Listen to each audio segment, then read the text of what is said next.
Hello, and welcome to the Weird Waves podcast. My name is Taylor, and this is episode 59.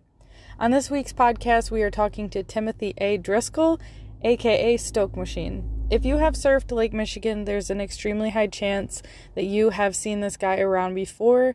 He is the ultimate Great Lakes surfer in my mind, lives the Stoke to the fullest, but has the experience of ocean surfing to kind of keep people in check. Now, there has been a little bit of controversy around naming spots, and it was really good for me to talk to Tim about this, and he shares his view and the view of a lot of other lake surfers as the lakes get more crowded, what to do about naming spots, safety, and all of that stuff. And we also get to hear a lot about his love for building boards, the way he grew up, how he got into surfing. This episode is pretty long. It's 2.5 hours, and Tim and I actually talked for a total of 4 hours, and you can imagine the kind of person that wants to sit and talk about surfing for 4 hours, and that's exactly who I want to have on the podcast. So I know you guys will enjoy it. Here it is, episode 59. Yay! Hallelujah. Yay. Okay, so you're in Holland, Michigan. Yeah, we had sunshine this morning, and now the clouds came back. So I think we're gonna have a front coming through, and even some surf. So there should be some swell here in the water. I don't know about tonight. More on Thursday, but it's kind of a switch. You know how it is. The winds change so quickly. Can start off the swell is good, and 4 hours later, all of a sudden it's blown to tatters, and the wind's from the opposite direction. So we'll see. For some reason, we've been getting a lot of our blows have been coming in overnight. Like the biggest chunk of the swell has been overnight, and so here on Lake Michigan, we've been having to be in the water at daybreak, like full on dawn patrol, and to at least be able to get some size on it before it comes down or the wind changes. Not, where a lot of times, I shouldn't say a lot of times, but in swells past, we'll get systems that will stall out before they hit the Great Lakes, and we'll get 2 days away, like 2 days of surf, like all from like the same direction. But the only problem with that is where we're at, all our beaches are sand here on this part of Lake Michigan, like all the way from like Whiting, Indiana at the bottom of the lake, and then all the way up to, I guess you'd say, the Frankfurt area, Sleeping Bear Dunes. It's pretty much all sand bottom. So the bottom changes. So like usually the best part, our best setup here is we don't have any waves, and then the bottom kind of coalesces. You get like big piles of sandbar next to the pier heads, and then we'll get the first day of waves. The waves will be flawless, excellent, looks like a point break, just beautiful. You come back the next day, and all the sand's moved around, and all of a sudden you're like, and then you're thinking, okay, we've got to go to a different spot. And so you go to a different pier head where maybe the sand is a little more stable, somewhere farther up the coast or down the coast. Or, you just go to the very bottom of the lake where the sand doesn't move around. But right now it's all kind of high tide down there. They armored the shoreline, and then the lake levels came up. So the waves are kind of got that like backwashy sort of like feel to them. So what we do is, like on the South Swells, we go all the way up to Upper Michigan, the Upper Peninsula, and the bottom there is like it's limestone. So it's like surfing a reef break. The bottom doesn't really change. So all that changes are the winds and the swells. So it's different, but the spots to go to, and kind of like what the waves are going to be like if the wind is out of a certain direction. You kind of know what you're going to get. So I don't know. That was a long-winded. No, but that's interesting. I knew that. So we've surfed. I think the most north we went was on Lake Michigan was Empire, Okay. and we did notice a lot when I was surfing St. Joe that their sandbars move around a lot, like in that area. But we were living in Michigan City, and that almost consistently has the sand where the sandbar is, it's always in that spot, almost, maybe like with 5 feet of difference on each side, but it almost always builds up in the same place. So yeah, that makes sense. So, yeah, hopefully I get to chase. I've been working on a stair project. I've been working out in the dunes in Saugatuck, which is a town south of us. One of my friends, he's getting up in age. He doesn't surf, but him and his wife are out there, like by Lake Michigan. They're probably like, I don't know, I'd say they're within 1,000 feet of the lake, Oh and wow.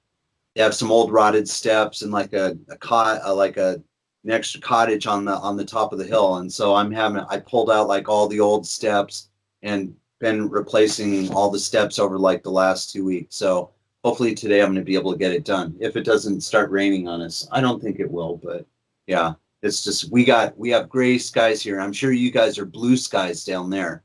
Or do you guys have a front right now down there as well, like you said earlier? It just passed. It actually, well, actually, now that I look out the window, it looks like there's a little gray one, but this is like peak rainy season because it's also hurricane season.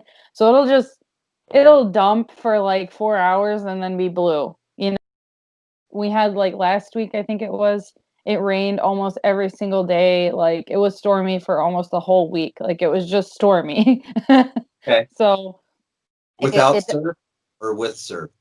um both. Yeah, Okay. both. So what's kind of cool here that's similar about the lakes is like you'll have the traditional like groundswell. In order for it to hold any like punch, it needs wind swell. So actually, I've gotten good quickly at reading like the wind maps too from being on the lake. So on days when it's choppier, when a lot of people would be like, "Oh, I'm not going out today. There's too much chop on it." The like OG Florida guys know that that's actually when you need to be out there because it just, you almost need that little bit of roughness to give it some size. So, Okay. both is the answer. That's also a long-winded answer. Which part of the coast is Fort Worth at? Uh, fourth. So we're actually in Lake Worth. So Okay, Lake Worth, yeah.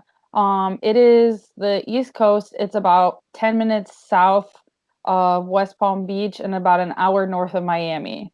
okay. So you guys are by Delray then, like Delray Yeah, Harbor. exactly. We're And about so, 20 minutes from Delray.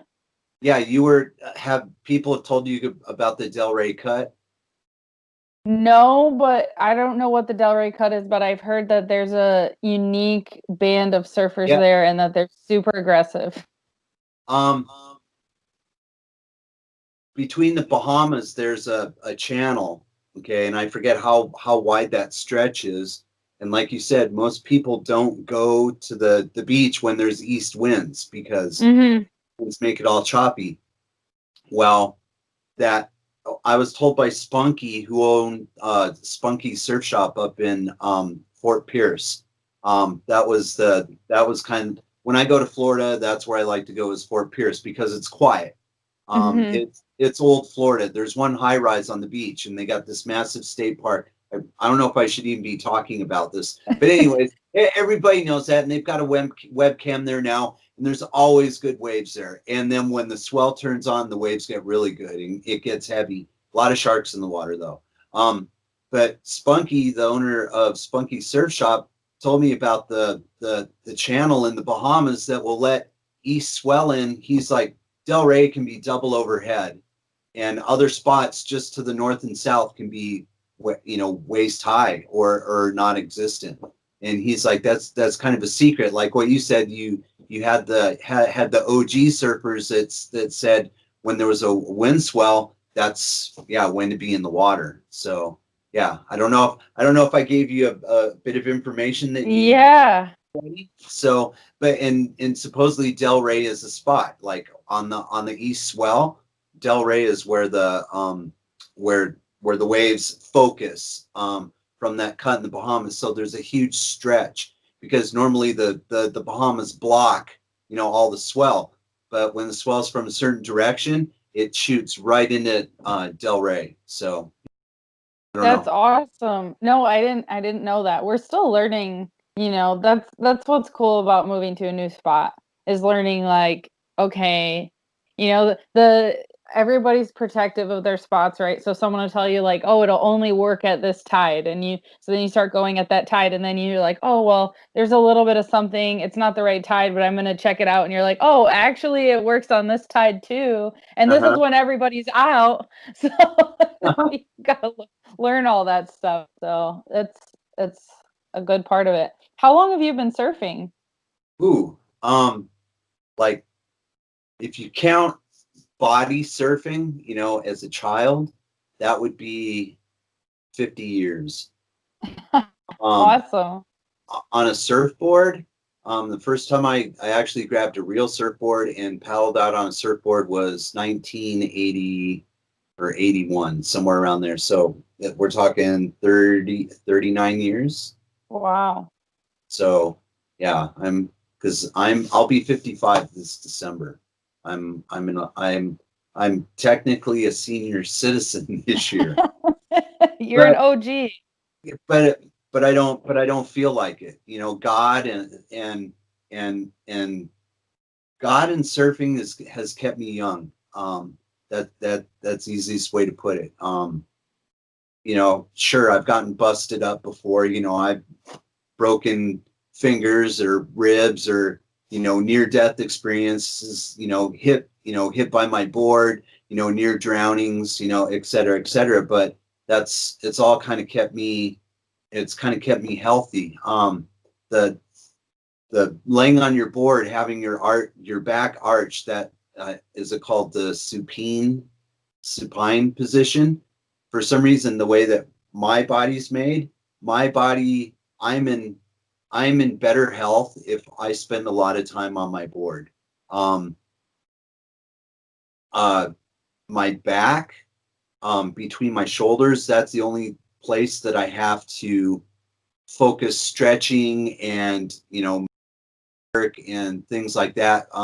If I'm doing too much paddling and I'm not doing any other core like exercises to like go along with it, but I'm I'm a stronger, healthier person the more that I surf. If I know that makes sense. Yeah.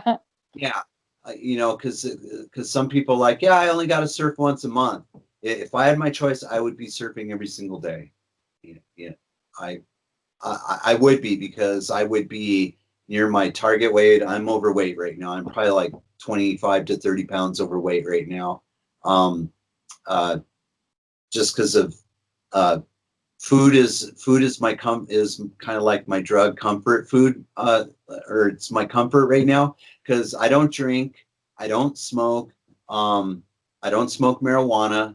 Uh, like I even quit coffee this summer, so I'm like on this like kind of I'm trying to do this like holistic sort of like path sort of thing. I want to eliminate sugar out of my diet. That's going to be a hard one because I love my cookies and cakes and all my sweet stuff. Especially after surfing. It's like uh, uh, the Aldi has these like boxes of the chocolate cupcakes, and they taste way better than the Hostess cupcakes. So you buy like a box of these. I think there's like 12 of them. It's like $2 for a box of 12. It's very easy to consume a few of those, like when you get out of the water, or like between sessions, you go in and eat something real quick, and so I need to make some dietary changes because I definitely notice that how food affects my moods. It affects how I feel. It affects my aches and pains. I've had to kind of eliminate and tone down um, nightshade, the nightshade family. So Oh, okay. I've cut back on tomatoes. I've cut back on bell peppers, chili peppers, and I freaking love that stuff. I'm part Italian.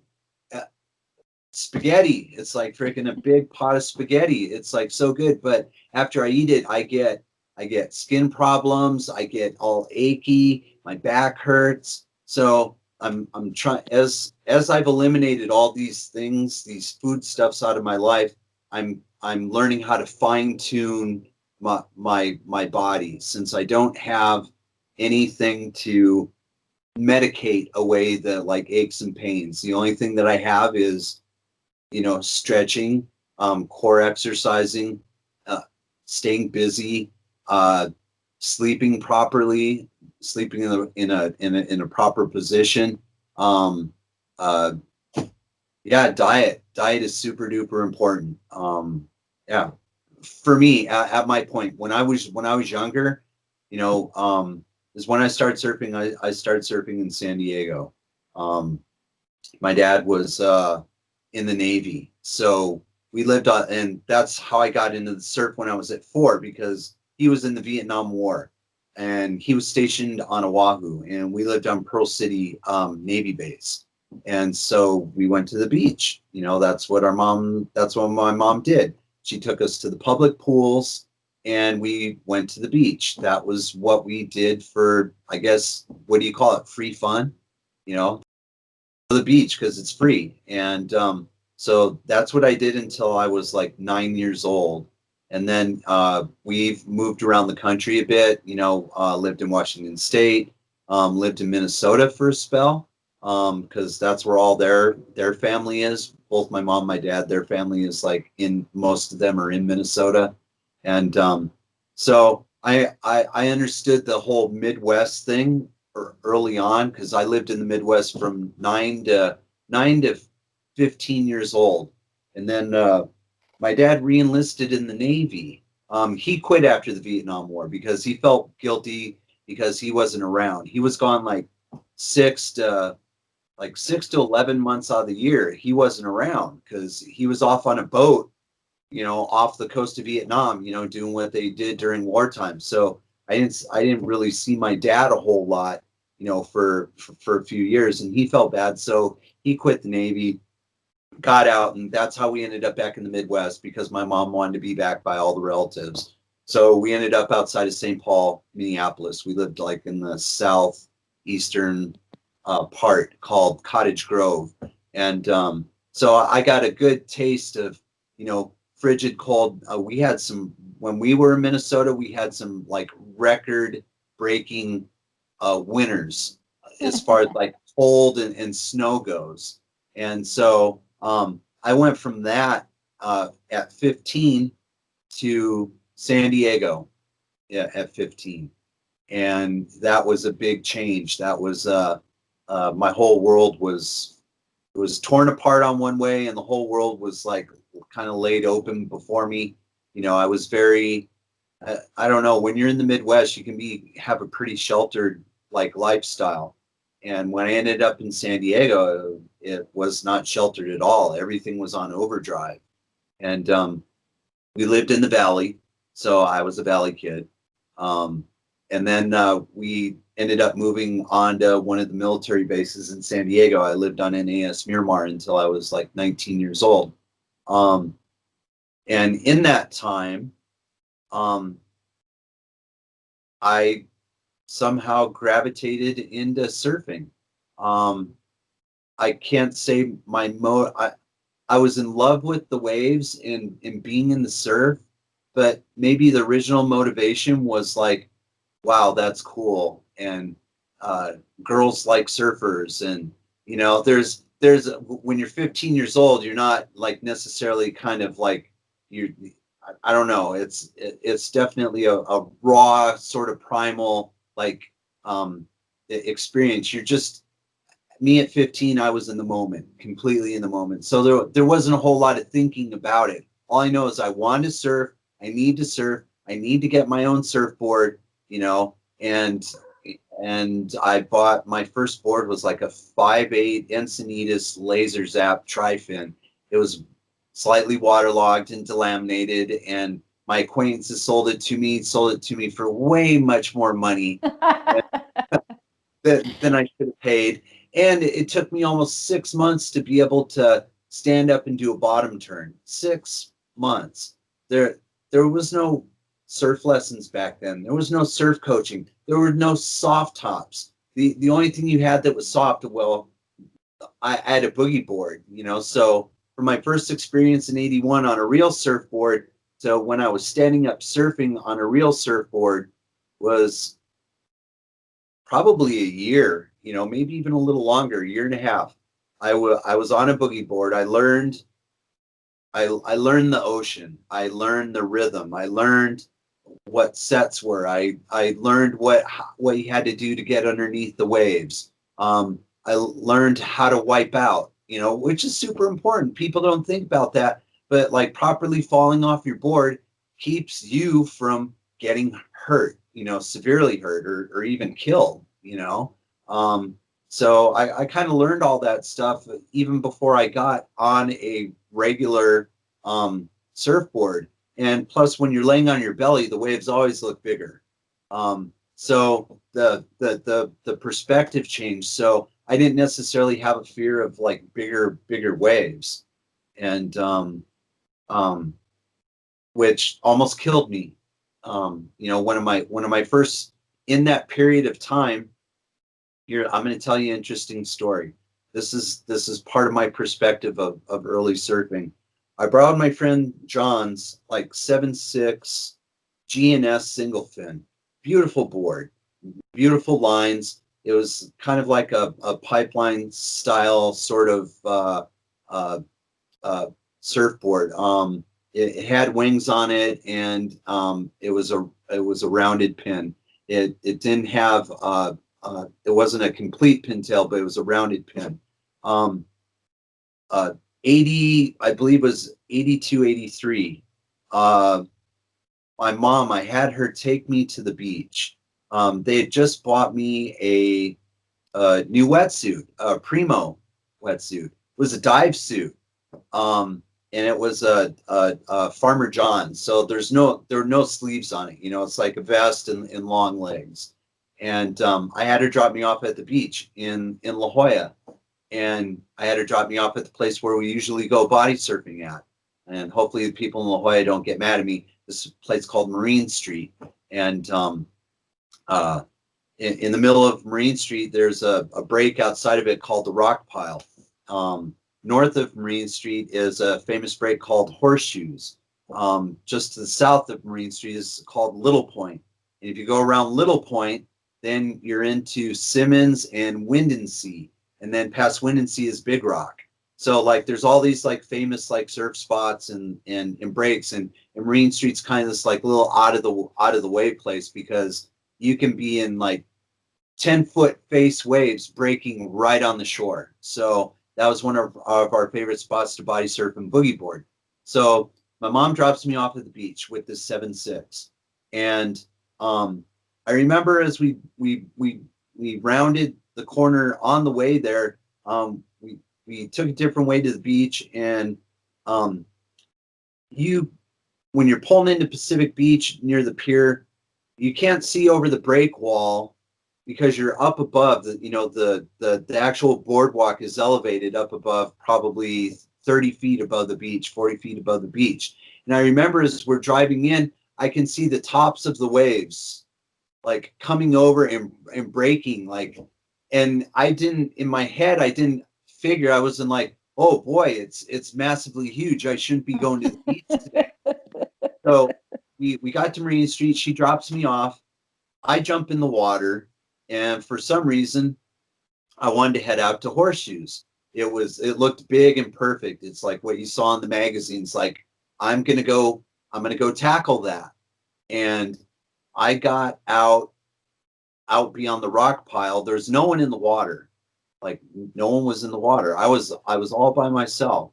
And I guess when I got in the water, the swell really started filling in because it can do that. When a real big ground swell hits, it hits. It's like it can go from nothing to way overhead in a matter of just an hour. And that's what happened. So all of a sudden I was caught in a massive rip.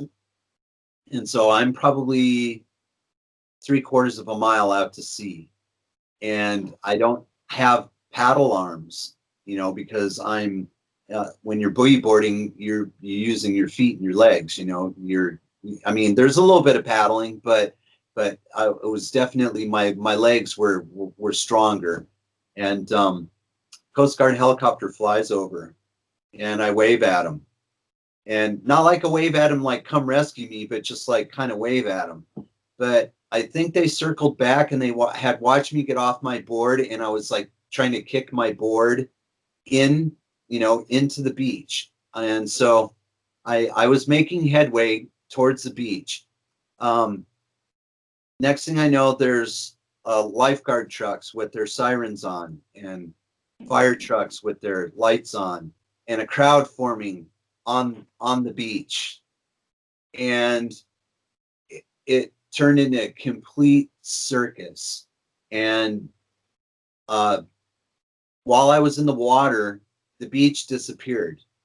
The waves had pulled all the sand off and left. If you know anything about the area, it's kind of like there's like sandstone basalt. It's like a real dark colored rock. It's fingers. And I don't know if it's because it was like old lava flows or just the way the waves eroded, but there's fingers, and in between the fingers, there's like a 4 or 5 foot drop, between these big fingers of rock. Well, the whole beach is sand there. The sand was like 150 feet of sand was gone. So all there were these fingers. And a lifeguard paddles out to me. He's like, "You got to take your board off and let it go." And it was a borrowed board. And I'm like, "What are you talking about?" I'm like, "I'm almost to shore." And he's like, "Grab the torpedo and I'm going to take you in." And so he pulls me in. In my horror, I'm watching my friend John's board get taken in the rocks and smashed. It put like a hole in it this big. Lifeguard gets me in on the beach. I'm sitting on the beach, head between my legs. The people are like clapping like up on the shore above me. Yes, I'm grateful to be alive. And that was one of my earliest surfing experiences, was almost dying and being rescued by the San Diego lifeguard beach patrol on like a super heavy, one of the like heaviest swells of like recorded history. I almost got smoked like at the very beginning of my surfing exploits. So it gave me an interesting perspective. I really wasn't scared of big waves. Maybe when I'm saying big waves, I'm talking like stuff that's like double overhead. I never charged 20 foot, 25 foot stuff. It just didn't come around that often. And a lot of times it was accompanied by wind. Like Florida gets huge. I know Florida gets massive, but a lot of times the swell's not clean when it's that big because there's winds along with it from a hurricane, or whatever. It's like rare when Florida gets like these massive swells with like offshore winds, and people are using jet skis and tow crews on the outer, they're on the outer reefs sort of thing. So a lot of times we spend our time looking for the cleanest, biggest waves that we could find that didn't have crowds. I mean, so I searched. I wasn't one of those people that like always went to the same beach. Like that was my beach. Like I lived down in after I left my parents' house, I moved down to Mission Beach. I lived on Lido Court and I lived on Island Court. And so when I lived on Lido Court, we had the alleyway and then one more set of condominiums, and then you had the boardwalk and the beach. When I lived on Island Court, we lived like the boardwalk was right in our front yard. So, you look out your window, it's not perfect. I'm not going out today. I could say that maybe that was a time when I got lazy and we waited for the waves to get perfect out front. But for the most part, we all had vehicles, and we figured out early on that just because there was a crowd somewhere, that the waves weren't always the best. And so we always were searching for surf.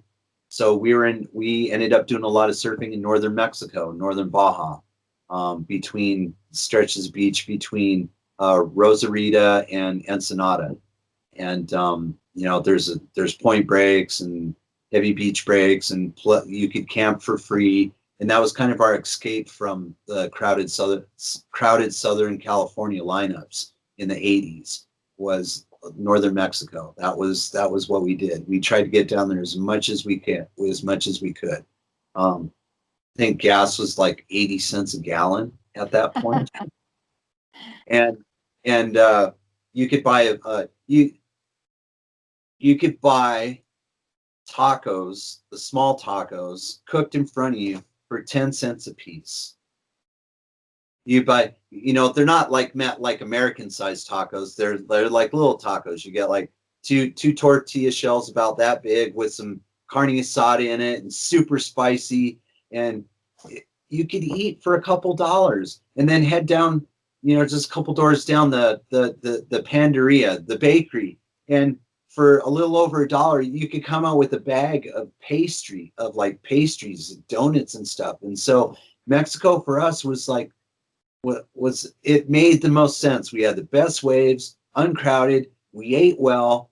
It was just always rolling the dice that you're going to get pulled over by the federales and extorted for money. It was a real thing. We weren't worried about dying or anything. We were just worried about, are we going to get taxed? It happened a couple times through the years where we got pulled over and we had to fork over $10, $20, $30, between us. I mean, shoot, that was like a month's wages, for them. So, I mean, I guess why not? So we were always very careful when we came to a stop sign that we would stop completely and look both ways and signal, just so that if they did pull us over, it would be like, look, we did what we were supposed to do, let us go, sort of thing. So, yeah, those are some of our hijinks. And I spent 10 years in San Diego cutting my teeth from 15 to just short of 25. I was in San Diego, and one of the benefits of being a Navy brat is I had a Navy ID card, which allowed me to go surf in places that other people couldn't get to. Camp Pendleton.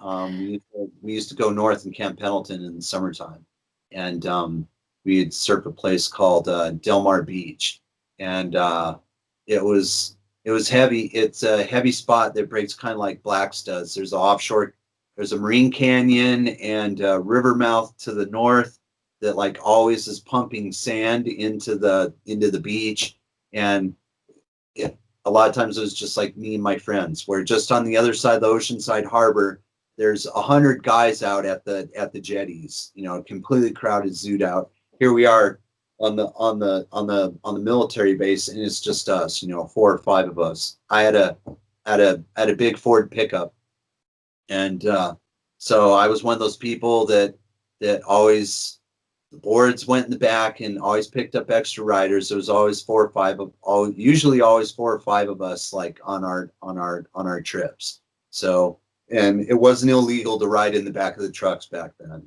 So, we could, you're driving down the highway, there's people in the back of the truck with the boards. There's a dog back there, and you're flying down the highway, and no one's like, hey, you're not supposed to be in the back of the truck. You guys are stupid. I mean, we didn't have helmets,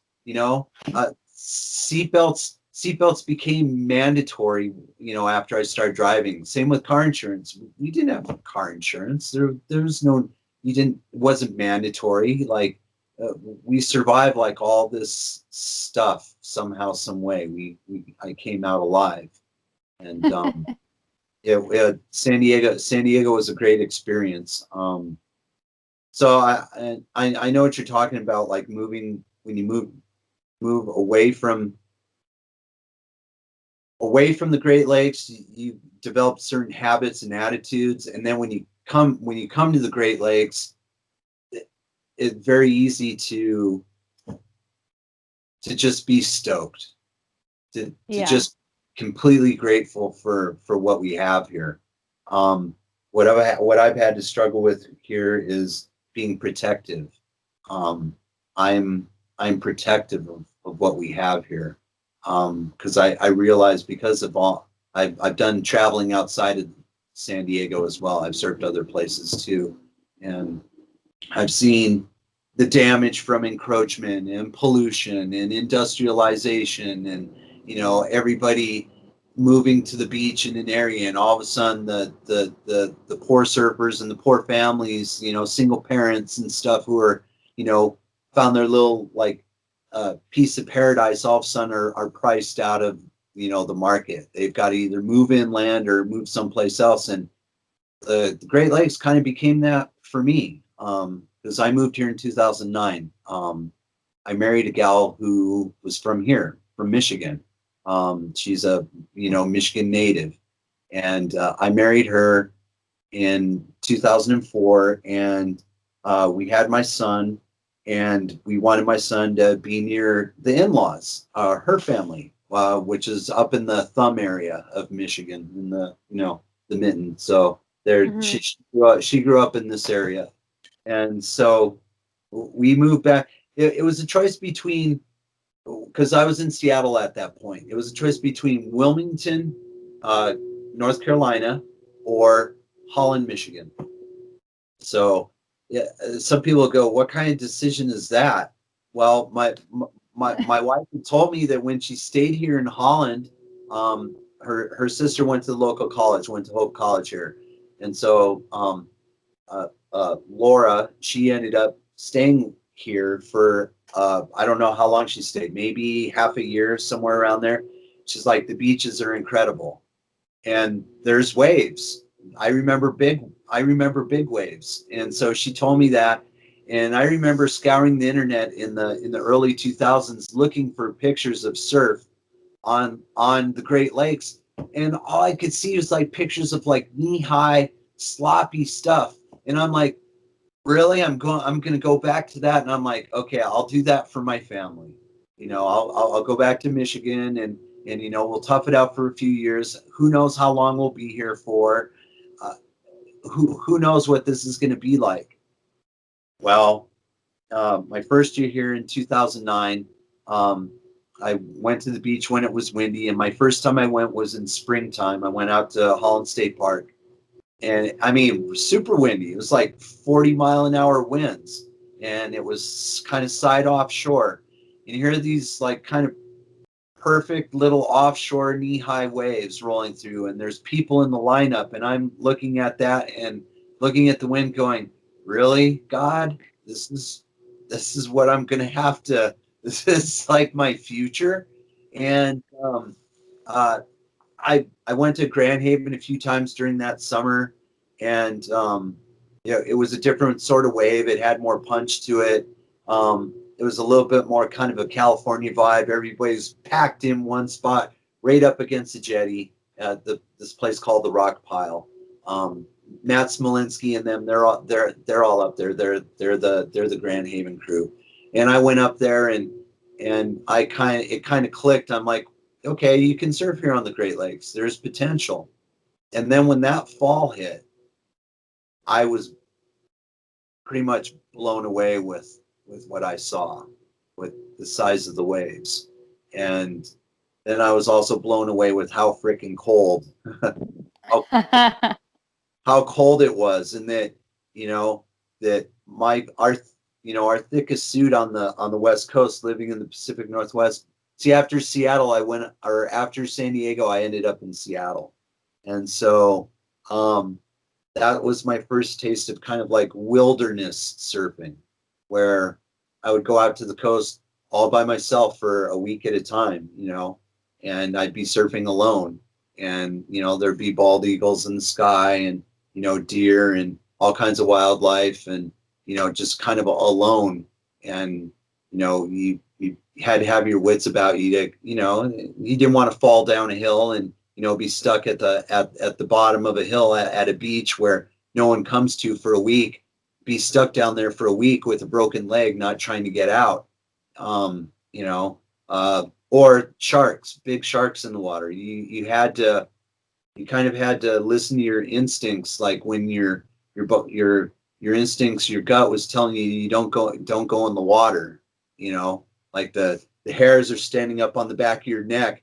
Here's perfect waves, and there's a dead sea lion on the beach with the bite out of it this big, and you know there's something swimming out in the water waiting for high tide to pull that back into the water, and you don't want to be a part of that food chain, you know, necessarily. So I was in Seattle for almost 17 years, and so moving back here to Michigan, um, out there we learned the respect of not blowing out surf spots. There was a main beach, kind of like how everybody tells everybody to go to St. Joe here on Lake Michigan. Go to St. Joe. Go to St. Joe. Everybody go to St. Joe. St. Joseph. There's a surf shop there, and you know you can drive right up to the beach. It's super convenient. Um, well, Washington State had that as well. We had a town called Westport, and the Westport locals didn't like that fact because Westport has really good waves. They have a massively long jetty, and then they're inside the harbor. There's waves like the harbor between the Grays Harbor between Westport and Ocean Shores is, I think it's like 3 miles across. So it lets in a really big chunk of swell, like if there's big waves. And so there are all these little surf spots, super convenient in the Westport area. And but out when you get away from Westport, there's the whole, you got to search, you know, and you got to know the tides, and you got to know the winds, and you got to know the swell direction. You got to learn all this stuff. And I had learned some swell prediction when I lived in San Diego, but truth be told, we had Surfline. Mm-hmm.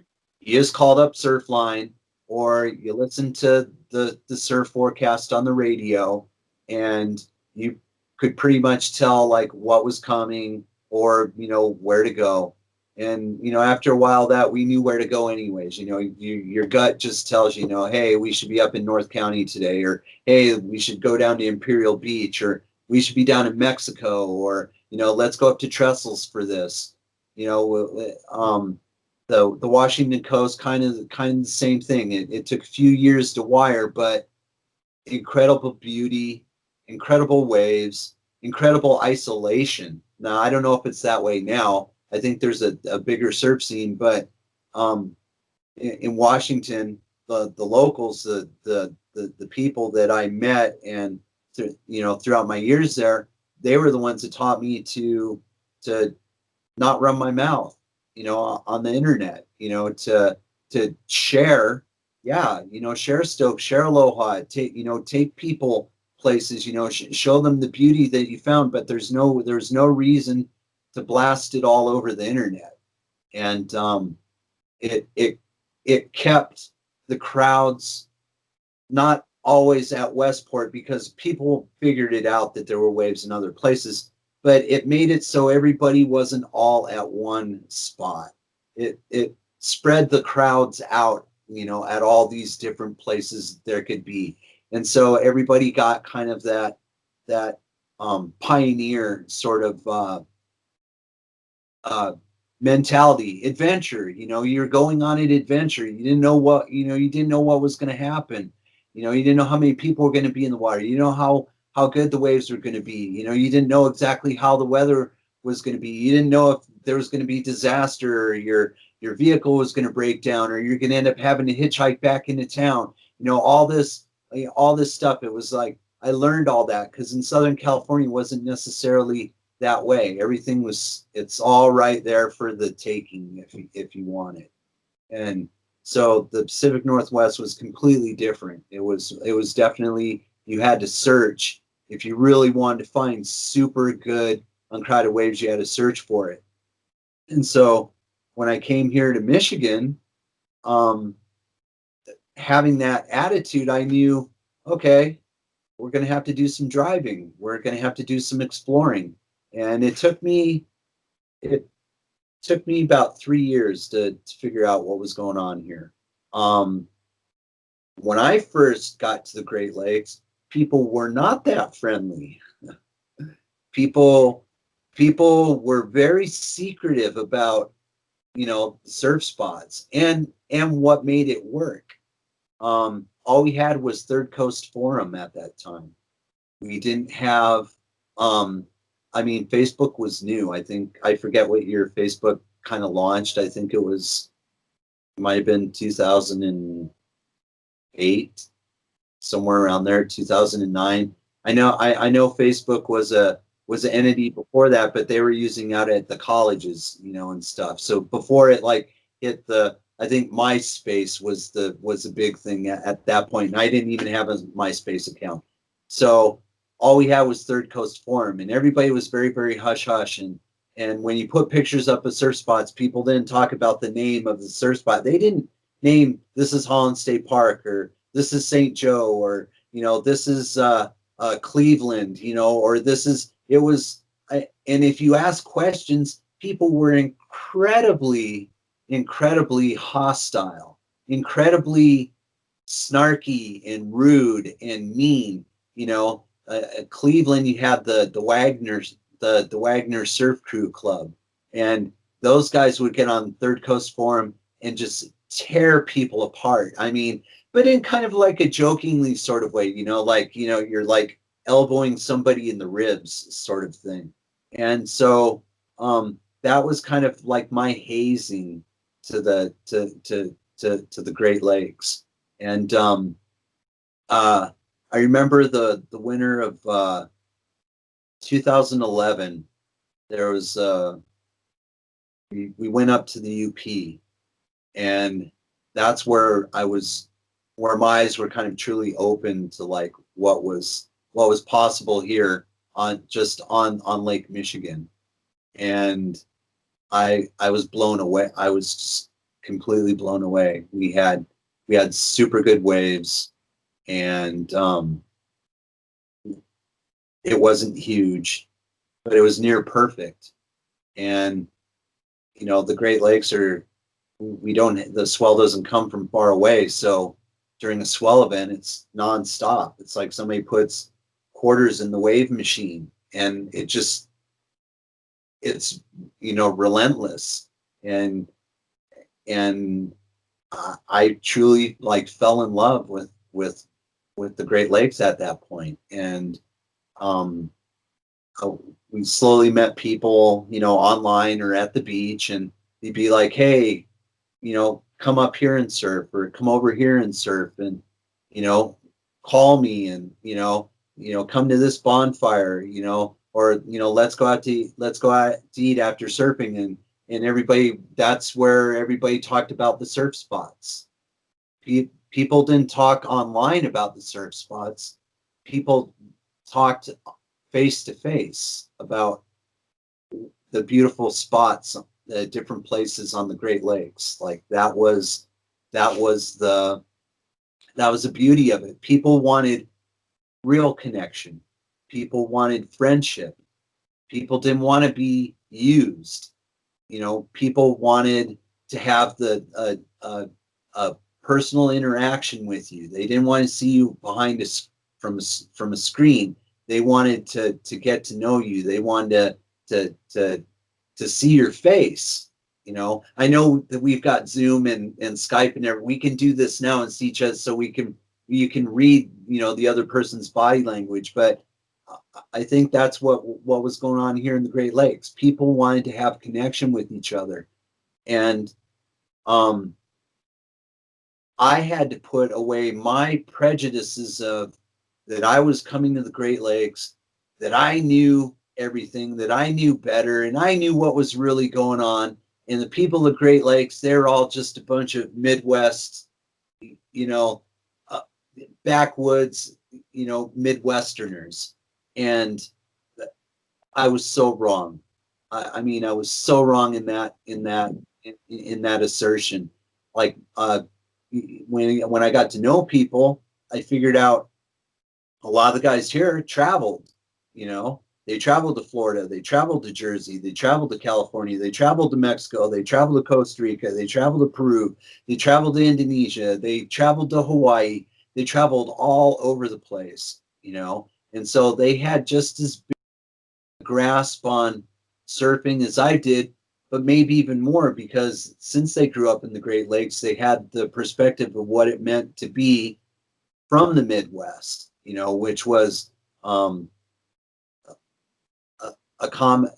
pretty accommodating. You can be pulled over you can break down on the road here and somebody pulls over to help you almost immediately.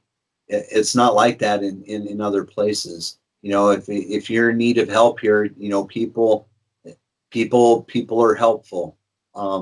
It's not necessarily like that on the coast. People aren't as guarded here. People aren't as jaded here. It's a beautiful thing. The Midwest hospitality. There's definitely an aloha spirit here. What I remember as how it was in Hawaii when I was a little kid. You'd be walking through the neighborhood, and all of a sudden you're walking past somebody burying a pig in the ground because they're going to have a luau that night, and they invite you, and yeah, come on back, bring your family, sort of thing. It was like there was definitely a aloha spirit, in when I lived in Hawaii. There wasn't aloha spirit when I lived in Southern California. It was a feeding frenzy. That was the easiest way to put it. Everybody was on overdrive. Everybody, you ate with your eyes. You tasted with your hands. It was all just pure experience, experience, experience, experience. I'm going to get as much of this as I can. It was super addictive. It creates narcissism and a whole host of like other, I would call like social dysfunction. Like there's spots where it's so crowded that where people are packed in together and everything's so convenient, it causes a feeding frenzy. And here on the Great Lakes, it's so like not that. But the past few summers, we've seen California-sized crowds at some of the spots on some of the days where there's 50 people in the water. There's kites, there's kayaks, there's jet skis, there's surfers, there's stand-up paddle boarders, buoy boarders. And I'm not just talking 50 surfers. There's more than just 50 surfers in the water. There's like freaking 70, there's like 70 people in a lineup. And when I first got here, people are like, that's never going to happen. Well, 10 years here on the Great Lakes, it's starting to happen. And the surf scene here is it reminds me of when I first got to San Diego at the turn of, in 1980, because that's when I got there. We moved there in 1980. And when I first got there, the lineups weren't packed out. Professional surfing was just kind of making a start. The tri-fin surfboard was just like coming out. Surfline hadn't even been invented yet. Surfline, I think we got Surfline in like 1984 or 1985, somewhere around there. I could be wrong on that, but that kind of changed everything. When Surfline happened, all of a sudden the beaches got really crowded. In 5 years, beaches where you could be, surfing with just 5 guys in the lineup, there's 50 guys in the lineup or more, and super aggressive, paddle battles and stink eye and, fights on the, people getting in fights on the beach. And I left in high school. I did play some sports, but I didn't like the competitive jock aspect of it. And I saw that kind of invading with competition. I saw that invading the surf scene in Southern California in the 80s, where that became the norm. It just became super duper duper competitive. And being my protection, the protectionism radar that gets raised on me here in the Great Lakes is I'm scared that's what's going to happen here. That it's going to become uber competitive and uber cliquey, and it's going to become a bummer. And that's one of the reasons why I still to this day, and I catch a lot of flack for it, I tell people, don't blow out spots on social media. You don't got to name where you've been surfing. If you want you want to, bring people to your own hometown of St. Joseph or Sheboygan or Grand Haven, where the I guess you'd say the majority of like people end up surfing, where the surf shops are. That if you want to do that there to your place, that's fine. But there's no reason to freaking Google Maps and NOAA wind charts. That's all you need. I mean, here, kind of once you figure it out, all you need to know is the swell and the wind direction and kind of which city to be at, because most of the cities here have a harbor entrance. The big ones have jetties. They have pier heads.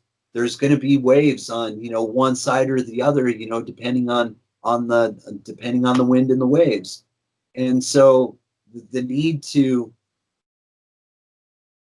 advertise, the need to I mean, you guys don't go to your spot at Fort Worth and invite everybody, or yeah, it's not Fort Worth, Lake Worth. Lake Worth, yeah. You guys don't invite everybody into Lake Worth because you guys got one pier, right? And you guys got sandbars on each side of the pier. I mean, if you guys took your best days and took a lot of photos and then just told everybody to come surfing here, all of a sudden there's less waves and it's more crowded and it's super competitive, and the same thing ends up happening. Where for me, I go to the beach to heal. I go in the surf because it's cathartic. I surf because when I get out of the water, I'm a better person when I get out of the water.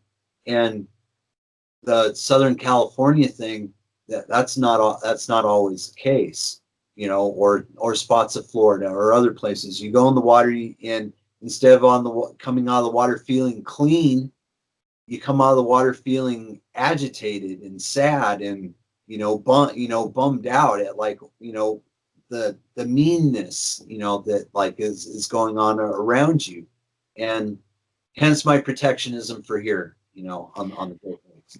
I think it makes sense. I think if we talk about, I was really interested to hear this from you because I didn't comment on it, but I'm still a part of the whatever Great Lakes Surfing, this Facebook page.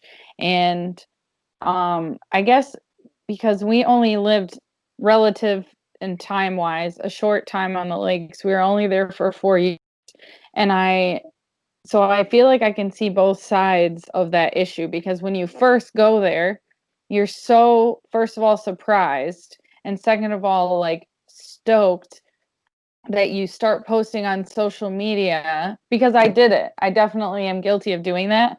Because I think there's an ego thing that happens when you go on the lake. Kind of like what you were saying. It's either this is not that serious. For me, it was oh, I'm a shortboarder. That was part of my identity. It was part of something I worked so hard to be when I was living overseas. And when I came on the lake, I was I'm a shortboarder, I don't understand this longboard thing, and maybe these guys just can't surf or whatever it is. And it really isn't about I don't, what I'm trying to say is I don't think that purposely the people are trying to blow up the spot. I think that they're kind of reaching at understanding what is this new community going to be. And when Andre and I first met, he had never surfed before, so we met in this Michigan, and I kept talking about this community, and I kept saying I need the community because that's what it is for me about surfing. And we were so far away from this community aspect of the Great Lakes surfing. Well, then after whatever 6 months or a year, you end up finding out that, oh no, there's a community. It's just not we're all meeting up here and there's a Facebook event. It's you just have to kind of keep going. So I can see both sides. I think to encourage newcomers to set aside their ego and just say this is how we do things here. We don't name the spots. It's all about kind of that live the search type of mentality. So it's a hard conundrum, man, because you do get a lot of shit about it. I've seen. and come to the bonfires. I mean, that's that's like what we do. We have barbecues and we have bonfires and we do have meetups. You know, Hmm. I mean, look at, I'm sure you guys went to Ryan's, the Third Coast Luau's, Yeah. so I mean, those events, that's for me, that's kind of like the biggest event. Always look forward to that. That was always kind of like one of the like high points of the year.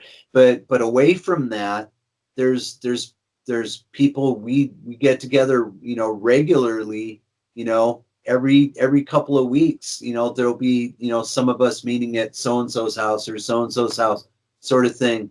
And we let, usually the word of mouth or, by, telephone, hey, this is, what we're doing, come on up. But I also think here around the Great Lakes, there's a lot of people that there's a good work ethic back here. So a lot of people are busy with friends and family. And so I understand with the need of like social media to kind of help out to be able to to get people into the waves and get them into good waves when there are waves, because we don't have surf every day. Hmm. Well, maybe we do in September and October. It's almost like that, but definitely during the spring and the summertime, you might go weeks, before you're, in the water. And so I definitely see social media being a useful tool in keeping people connected, you Hmm. know, in keeping that community together. And luckily there's there's a good amount of Facebook pages. There's the GSLA, the Great Lake Surfing Association. And I know each lake, Lake Michigan Surfing, there's a Lake Michigan Surfing page. And I know there's a Lake Erie surfing page and a Lake Huron I think every single lake has got a surfing page. I don't know if Ontario has one or not. Maybe they do, but those pages right there are kind of like the what would you call it, the community hub, you Yeah. know Yeah. where where people are selling boards, they're selling wetsuits, they're talking about this, they're talking about that. And um I've shared a lot of information with people through private messaging or direct messaging. You know, I'll put up a photo of a session. And there's good waves, and they're like, "Where was that?" And I'll say, "This is where it was, and this is how it breaks, and this is kind of what kind of swell you're like looking for, and we'll see you there, next time. Let's stay in touch." And that's kind of been, I would say, that's how the community has grown here on the Great Lakes. Um, I can definitely say when I did first get here, my exuberance, because I was the same way, in my first few years here. Um, all we had was the Third Coast Forum, and like I said, I went on the forum and I copped a lot of freaking crap for asking, where's this spot, where is that spot, how does this happen, and I caught a lot of flack from the old timers. And it was frustrating, but maybe in that frustration, when you got it good, when you finally scored a really good day on the lakes, it made it that much more good. It made it that much more fantastic. It made it like, to the moon, just the amount of stoke, like, yes, I finally freaking, that picture. I know this is that spot that I saw that in the picture because it looks just like the picture. This is the wave. This is the spot. And then it all like clicks. Well, I need to be here on when swells out of the southeast, or I need to be here at this spot when it's out of the northeast, and and I know for me personally, I'm super open if somebody needs um information, that I will give them. I'll give them all the information that they need. I just don't do it on my Facebook page. I just don't do it on Instagram. I don't do it. Wow, I just had a deja vu right now, sitting here talking to you. I had just a deja vu moment. Um, That's I'm more private about it, and I don't want people to fault me for it. I've been called kook, and I've been called asshole and a jerk, and I've been called bad names, for the stance that I've taken, with the I guess you'd call it protectionist. You know, I'm not an angry local, not by any means. Anybody who surfs with me knows that is like 180 degrees from the case. I'm one of the most stoked people like in the lineup. And a lot of times when it's crowded, I will paddle away from the crowd because I'm like, you know what? People there, like I'll just say it. Uh, a day in St. Joe, everybody packed in the same spot. I'll head down the beach, another 100 yards, and let everybody, be up, on the main peak where the waves are best. I'll be down the beach and on the inside, sort of thing. Just to being aware of trying to share the stoke and keep the stoke, and making sure everybody's having a good time, and keeping an eye out for the beginners, making sure no one's drowning, making sure there's no bathers in distress. I mean, I've had to rescue a few people here since I've been on the Great Lakes. I never in Southern California, I never had to rescue anybody. In 10 years of surfing there, never had to rescue any in Washington State or the Pacific Northwest. Even though I was witness to a great white shark attack, but that's another story. That's a true story too. It's not just a shark tale. But here on the Great Lakes, I've had to rescue or I've been involved in rescuing 3 active drownings, and a few of the people weren't actively drowning, but having to get them to the beach, 3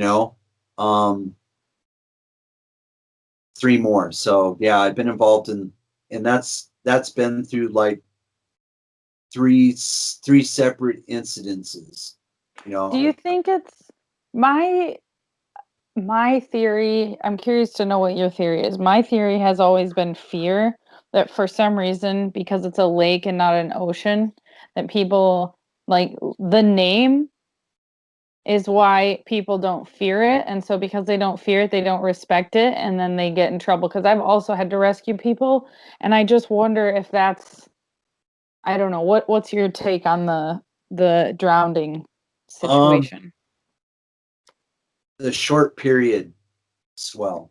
Okay. And when you're out on the coast, usually the waves are coming from far away, so they're in sets, groups of waves together, and then there's a lull, between the sets.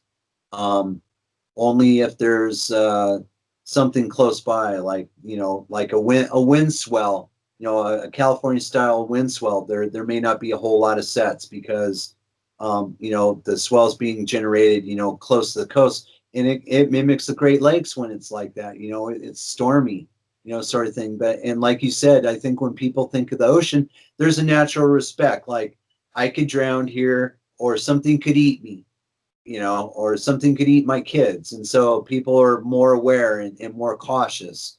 I also think here on the Great Lakes, the water gets warm here during summertime. I mean, I've been here where the water's in the mid 80s, and that's as warm as it gets in Hawaii. That's as warm as it gets in Costa Rica.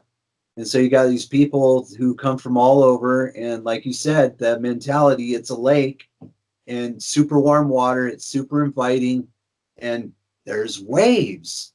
Oh my God, this is so much fun. That's kind of what it is. This is so much fun. And then all of a sudden, that it doesn't click. This fun could turn bad very quickly with a change in the wind.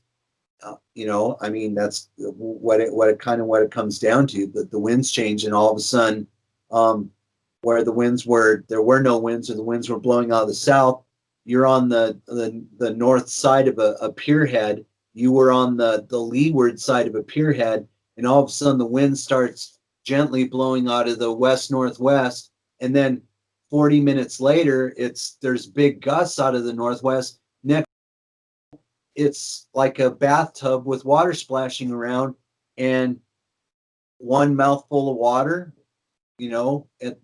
timing it wrong, and you come up sputtering, and there's a wave right on top of you, and then panic sets in. And after that panic, everybody, even big, I mean, that's kind of the key to like big wave surfing is no matter how badly you're getting beat up, no matter how deep you get pushed underneath the water, you don't panic.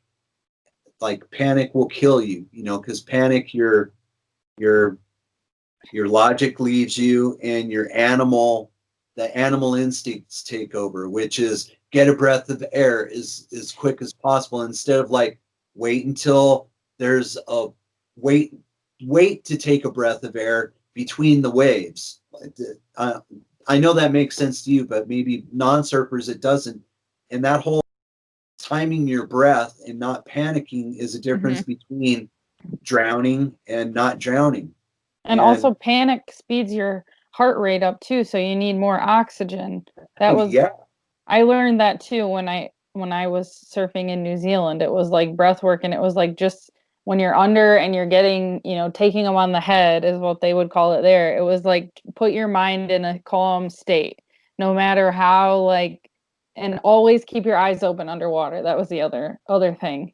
Yep. So that you can see like, okay, it'll be like dark and then you can see the light. And when you can see the light, you can go up because it means there's no wave crashing on you. It's all I think you and I have a really similar belief in surfing that it's so deeper than just like riding the waves, because all of that stuff can come into play in your everyday life. It's the same as don't panic in any situation, kind of just try in that way too. It's it's an interesting point, and I think on the lake, not everybody gets that learning or gets that experience sometimes. Surfing is a spiritual exercise. Absolutely. Yeah, I will definitely agree with you on that. Like totally and completely. And I think most newcomers, if they stick with it, they figure it out after a while. They do figure it out after a while. And I mean, I'm excited for the Great Lakes because the more people that surf here, then the more of a base we have at access issues or to combat water pollution issues, like ending the Enbridge Line 5, the pipeline up in the Straits. There's so many of us that have been involved either directly or indirectly in petitioning or, protesting or sitting in or, writing letters or sharing on social media, what danger, what danger that possesses for the Great Lakes in the future, and not just for surfing. We're not just we're worried about losing our surf spots, and it has nothing to do with that. It has to do with no one wants to see like such a beautiful place completely despoiled, polluted, where you walk on the beach and your feet get covered in tar, and it's killed all the life off. It's killed the whole ecosystem. If the algae dies, then the critters that eat the algae die, and the fish that eat the critters, they don't have food, and it just all the way up the food chain, and then the actual water becomes toxic, toxic to drink. I forget what the statistics are. I think it's roughly somewhere. I know it's above 20 million people depend on the Great Lakes watershed for water and life and everything that is involved in living in the Great Lakes Basin. That's including, Canada, the people in Canada as well. What they say is 20 just below 25% of the Earth's surface fresh water is in the Great Lakes.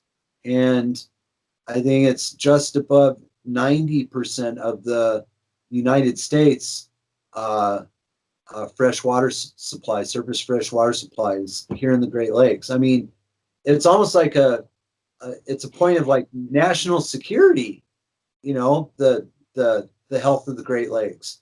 And we got everybody down at the bottom of Lake Michigan. And I know Lake Huron's got its spots, and I know Lake Erie has its spots where industry has just uh, annihilated, the coastline. The water quality is terrible. The air smells so bad. You step out of your car, you can taste it. You can taste the air. It's like it's that toxic, and I have friends here on the Great Lakes who have come down with cancer, and can you blame it on the water? I mean, can you blame it on where they're surfing is the cause? I don't know. Is it a contributing factor? Is it a mitigating factor? The water quality in some spots. The Chicago guys, I feel sorry for them. They surf in some of the most polluted waters in the United States. And I know there's parts of Erie that are that way too. The water is super bad where the industry is. I think it might be the east end of the lake out by Ashtabula, and I know Cleveland's got water issues too as well. And every place where there's a power plant set up, a coal-fired power plant, they're using the lake water, and stuff's getting spewed and dumped in the lake. Right near us, we've got a nuclear power reactor about 25 miles down the coast. And then there's another 30 miles down the coast past that on the other side of St. Joe. The surfers and the people in the St. Joe area, they've got a nuclear power reactor right to the south of them and just to the north of them. They're like stuck in the middle. Michigan City too. Michigan City has one. Yeah, it's crazy. It's crazy. I hope that my children's children have the possibility to play. I know people refer to me as Stoke Machine, but my point is the Great Lakes are the Stoke Machine. I'm not Stoke Machine. I'm just Timothy Driscoll. I'm just another surfer. The Great Lakes are Stoke Machine. We've got like the largest wave pool in the world, and it's like pick your lake, each lake has got its different quality and breaks and everything. And that needs to be protected. That needs to be preserved. And so, yes, we want a very healthy surfing population because we're in the water. We live in the water. We play in the water. We don't just look at the water and go, "Oh, that's beautiful." We're in it. We are immersed in it. It's part of us. And so that ownership or that possession also is good fuel for when it comes time to activate, when it comes time to protest Line 5 or protest, U.S. Steel Mill, dumping hexavalent chromium 6, into Lake Michigan, or the power plants, them finding nuclear particles on the beach somehow. The plants are supposed to be enclosed, contained systems, yet the stuff still ends up on the beach. I know they wanted the spot in Canada. They wanted to bury all that nuclear waste like right on the shoreline. I think, is it Kincardine? Yeah. That blows my mind. It blows my mind. Well, a lot of those spots in Lake, and I know in Toronto, it's just like, I think it was a girl named Robin we were talking to, but they joke about their rebar reef. Like literally they have piles of rebar that act like a reef, but it's just old. It's like some old construction materials that someone was just like, well, that's a good place to put it. Yeah, It's crazy. armoring the coastline. I mean, we've lost we lost Lions Beach 2 years ago or 3 years ago to armoring. They put in, I know you know what I'm talking about, the corrugated, they're called Z sheets, and they pound them into the sand. They go 30 feet, down. And what was once a beach becomes someone drowned off there this summer. It becomes a death trap, especially when there's waves. And what was a great surf spot it's no longer a surf spot. Well, I know they think that they're helping with the erosion issue, I think is the you would think that they would understand that it just makes the backwash more intense and then just ends up your neighbor gets it. They did a similar thing where we used to live in Michigan City where they put up like basically 7 neighbors got together and built a seawall around their, however many $1 million of houses, which is is interesting in itself, but then what ends up happening is that the neighbor 2 houses down who didn't buy into it then sues them because now his house is destroyed because of the backwash of the waves against the seawall that was supposed to protect these certain houses. Yeah, we saw that in Southern California. I learned Mhm. I learned all that in Southern California, and I know the California Coastal Commission became a thing and got involved, and all of a sudden put kind of like a clamp down on building, too close to the ocean, Mhm. because it's the ocean or the beaches here on the Great Lakes are such dynamic areas. Unless you're on bedrock, there may not be a whole lot of change. But if you're on a bluff that's eroding, I know Neil Luoma on Lake Erie. He's got a trailer park campground on top of one of the bluffs, and he's lost quite a bit of bluff to the high water lake. The high lake levels. We've had houses fall into the lake here on Lake Michigan, and we've had what you just got done saying, where we got wealthy people coming in, armoring the coastline, and downshore from them. All of a sudden, there's no beach, and those people's houses get destroyed because those people put a bunch of rocks in front of their houses. And I know it's happening in the south of Chicago right now. That's what's going on there's people that are doing the same thing. They're coming in, they're armoring the coastline.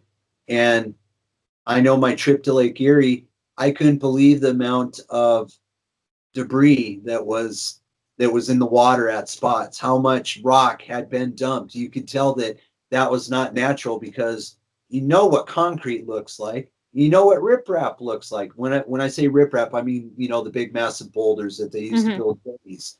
That is not a naturally occurring thing, you know. And you could see it happening, where these people have built so close to the coast and own their little piece of paradise that they will do anything to protect it, and it doesn't matter what the rest of the community suffers, because of it. And I do think it's a misunderstanding in a way because I think if those people understood why the I think, of course, like anything, it comes down to money. But I remember, if I'm correct about the lawsuit when we were in Michigan City, the 7 houses, they were like, oh, well, a structural engineer told us that, you know, blah, blah, blah. So, like, they were kind of like, of course, they didn't think, I don't know if it's that they didn't care or if they legit didn't think it was going to affect other people. But obviously, there's a financial incentive for the engineer to be like, yeah, you know, this is the right thing to do to protect your piece of property. When in reality, sand does its job. Sand slows down and absorbs some of the waves and then kind of slows the backwash down. Where if it's going to pound back, that's just kinetic energy, basically. And I think being surfers or being water people, it's like, that a surfer doesn't live there. Like, that, because probably their house would be built on stilts.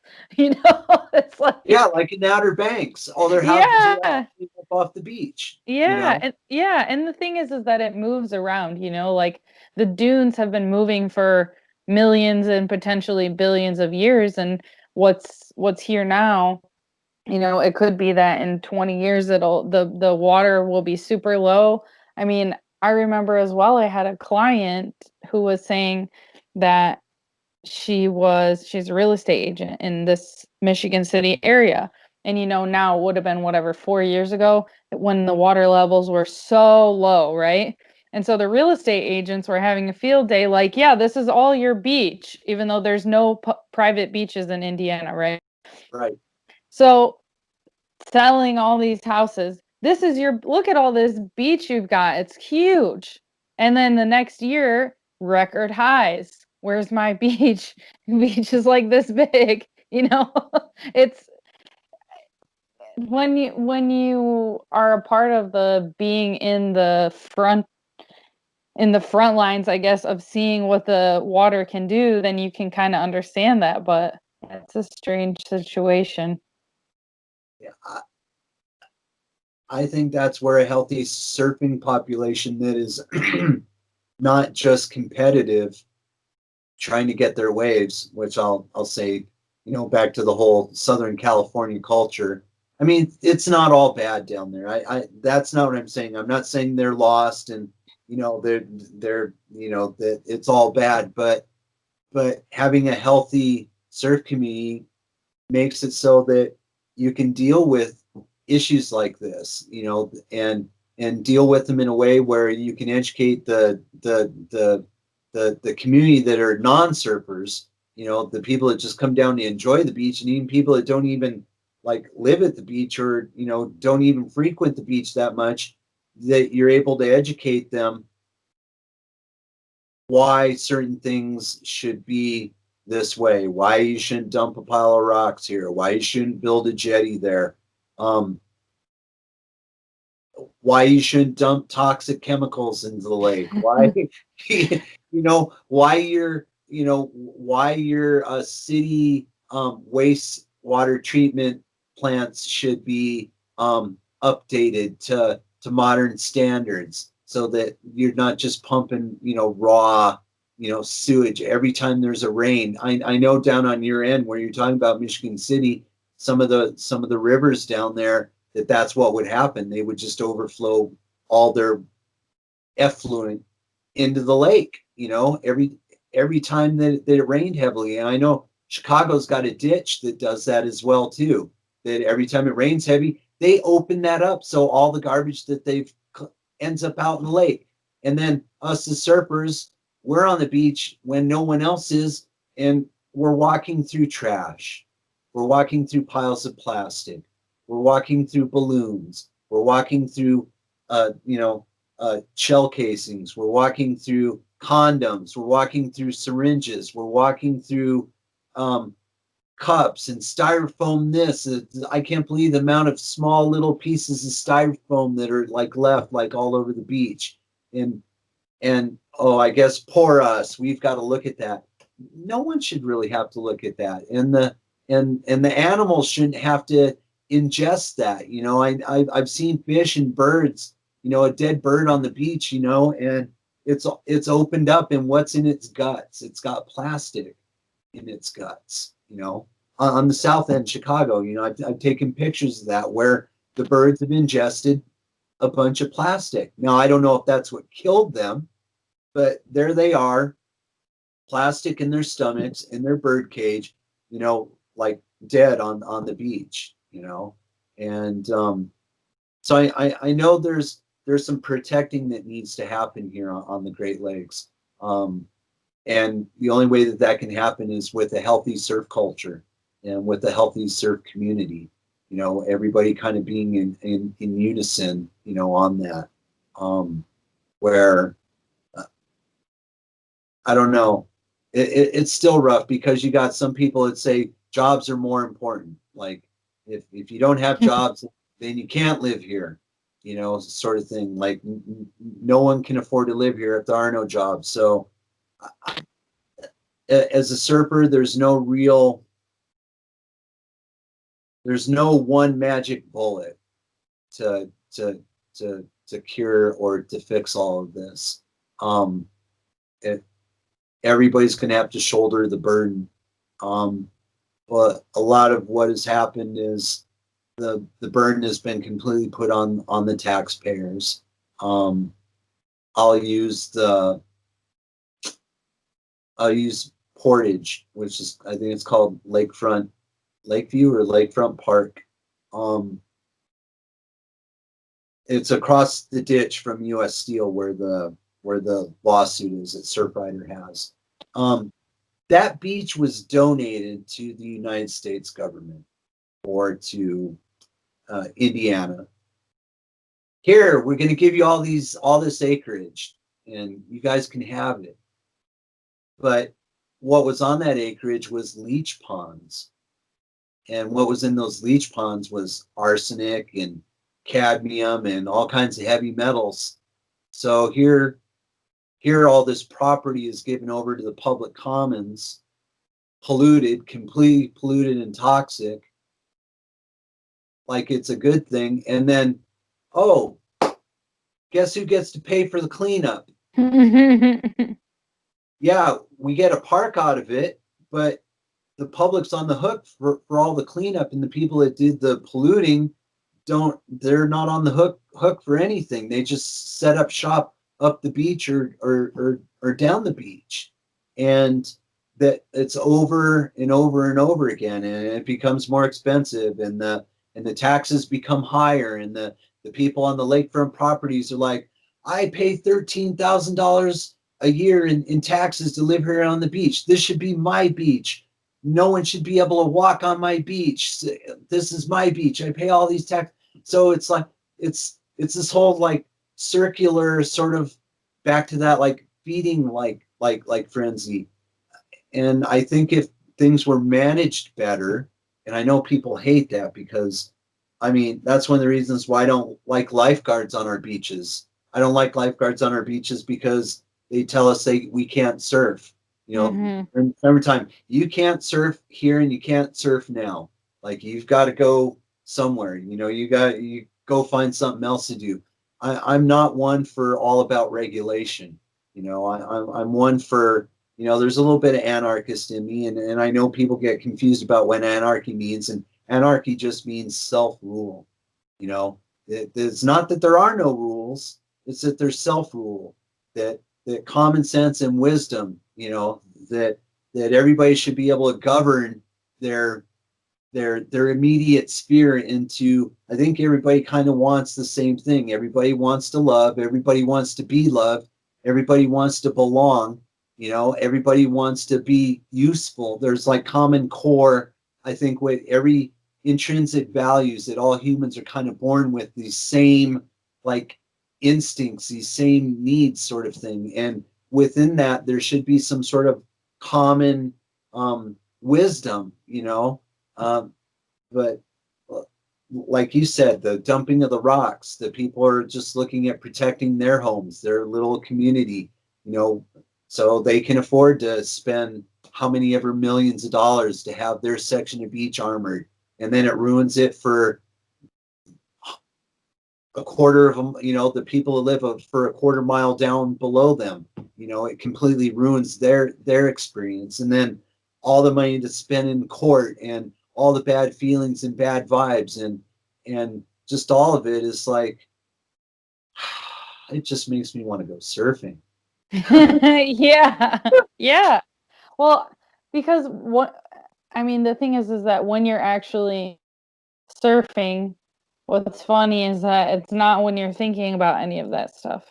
You're only thinking about that stuff when you're like either walking off the beach or going onto the beach. But when you're actually out there, unless something purposely like disrupts you, you got maybe an aggro neighbor or lifeguards yelling at you, or you run into the the rock pile that's trying to protect the house. Most of that stuff is kind of like in another place, Yeah, we got chased out of the water by the police this summer.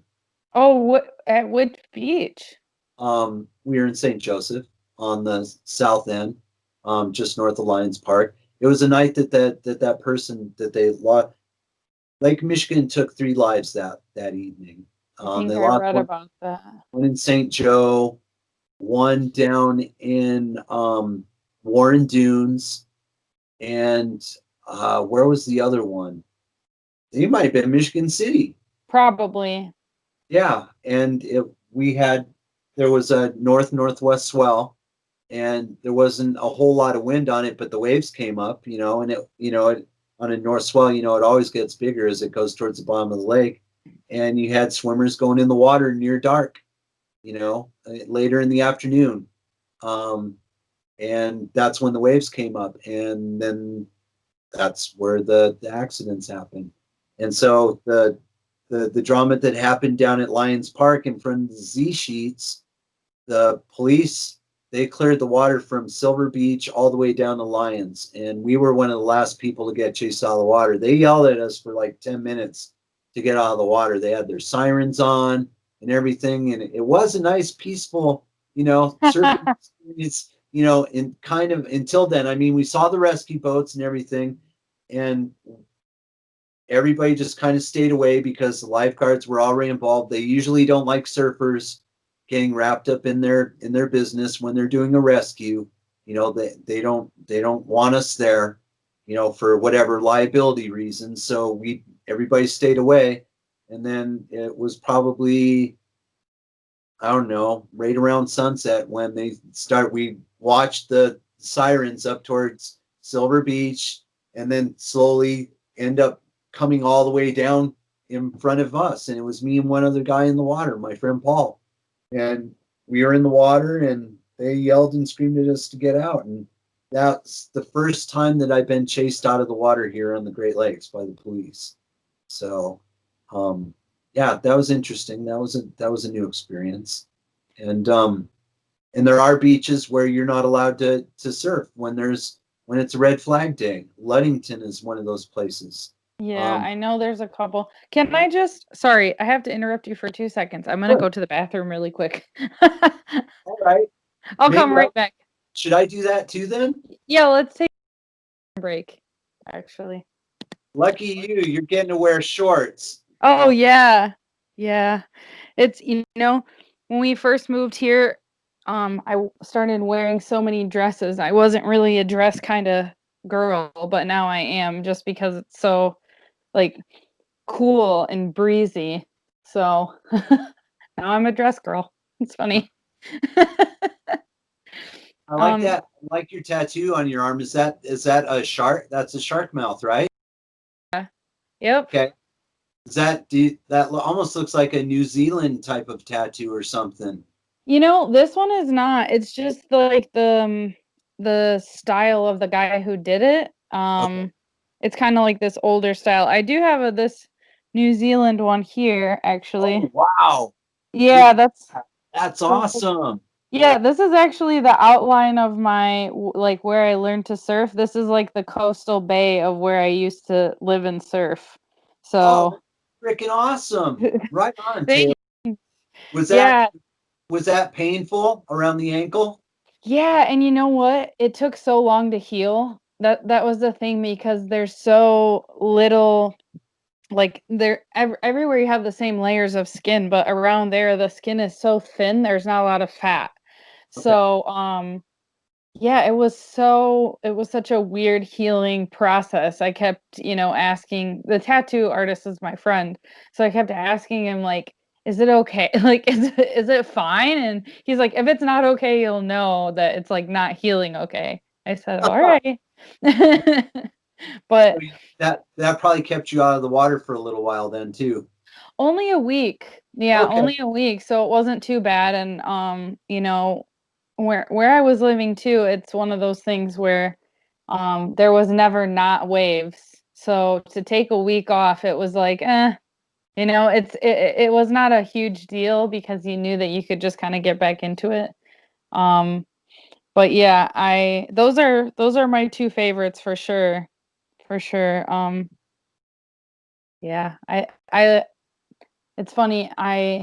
When I came back to the States, I remember kind of getting like punched in the face with being back in America. I was waiting at the Los Angeles airport, and the girl in front of me had these like huge fake boobs, carrying this like tiny dog under her arm. And as I'm passing through security, this lady asked me about my tattoo on my foot. And I was like, yeah, like it's a Tomoko. I just got it in New Zealand. And she was like, you can't have that. And I was like, what? She was like, that's not your culture. And I was like, okay, well, like, and this was someone I didn't like know or even like, say anything to. I was just wearing flip-flops, and she was like really trying to tell me the experience that I had just had for 3 years in New Zealand, and I was like, "Oh, weird." That was like 2015, I think.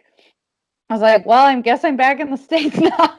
It's like so yeah, she was really mad. She was like really, really mad about it. And I was like, sorry, it's there forever, so I don't know.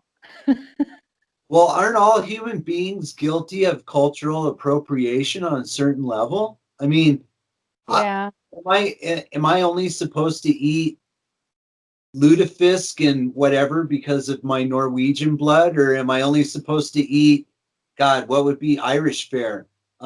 Stew and potatoes, Potatoes, yeah. I don't know. you I know, think it's a hard one. I think people I think people are in the beginning genuine with the idea and the approach. Um because I do, obviously while I was there, indigenous people in almost every country definitely got the short end of the stick, and that's, saying it mildly, which is all understandable. I think it comes from a good place, but then I think a lot of it just becomes a kind of a power like crutch, like a power checking. And this particular individual in Los Angeles airport, I think she didn't have a genuine, care and concern for the cultural richness of the Maori people in New Zealand. I think she just kind of wanted to like let me know that I was wrong. You know what I mean? power tripping. Yeah, power tripping. So I think like anything, there's a good like middle middle ground type of situation. But yeah, it's an interesting what it's been an interesting time to come back to the States, that's for sure. Yeah, oh God, what timing. I mean, when did you guys get back from New Zealand? Well, I came in 2015. Oh, So yeah, as I came back, it wasn't like you stepped off the plane into this whole freaking pandemic stuff. Yeah. no, I didn't do that. That was kind of its whole Uh, whole other, you know. I mean, we did what you weren't supposed to do. We moved. We yeah, moved during a pandemic, and um actually it was the best thing ever because unless people were living in their houses, we were able to view houses, and the everybody was really willing to make a deal with you because they were out of work or unsure of the future. And I don't know, Andre and I were kind of like, well, we had planned to move to Florida anyways, and for us it didn't fully affect our jobs, so we just kind of still did it anyways. So it's been it's been interesting to have the wrong opinion.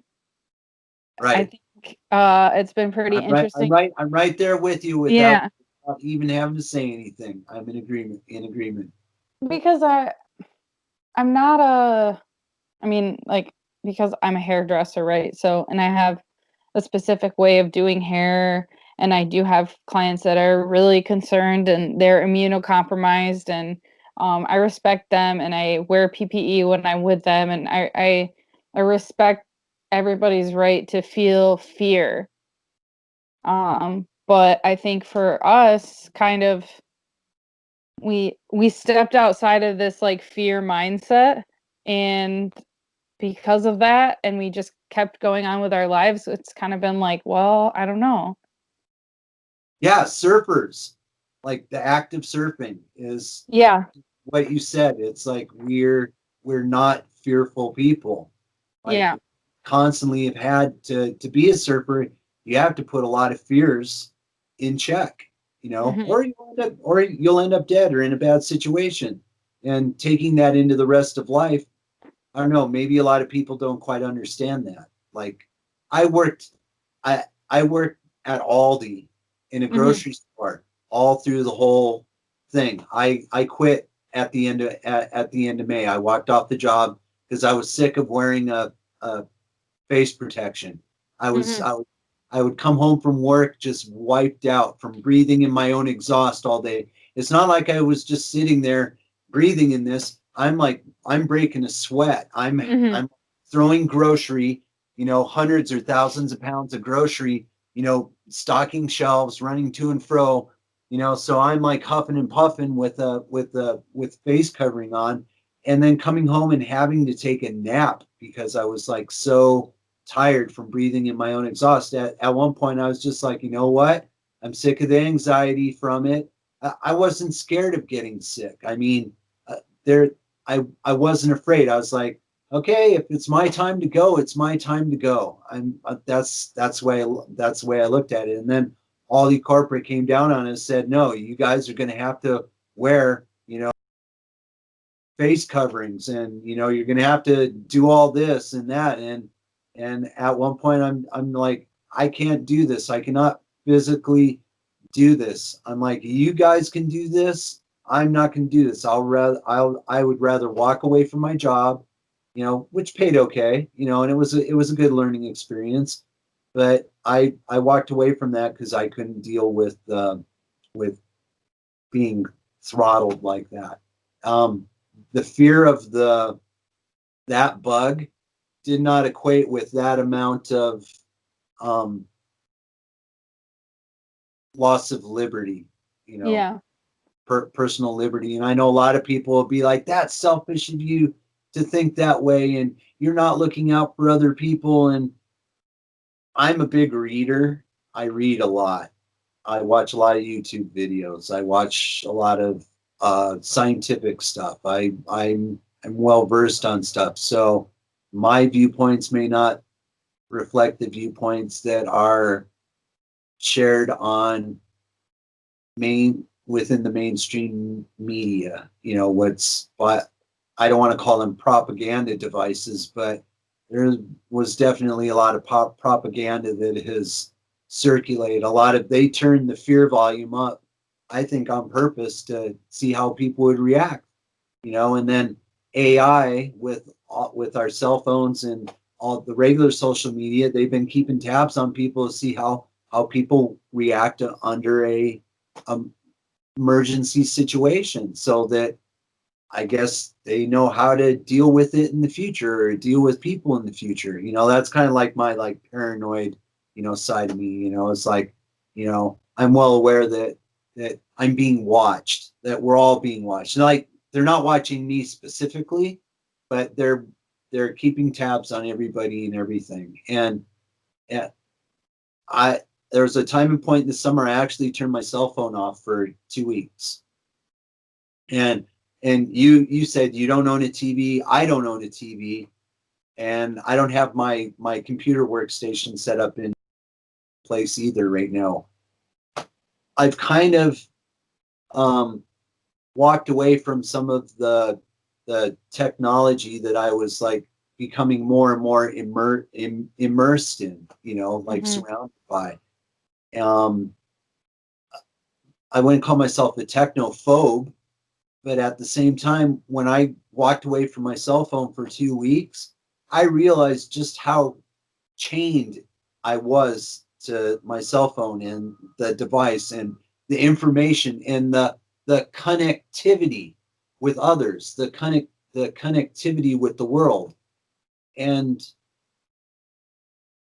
when I was younger, when I was in my early 20s, I got along fine without any of it.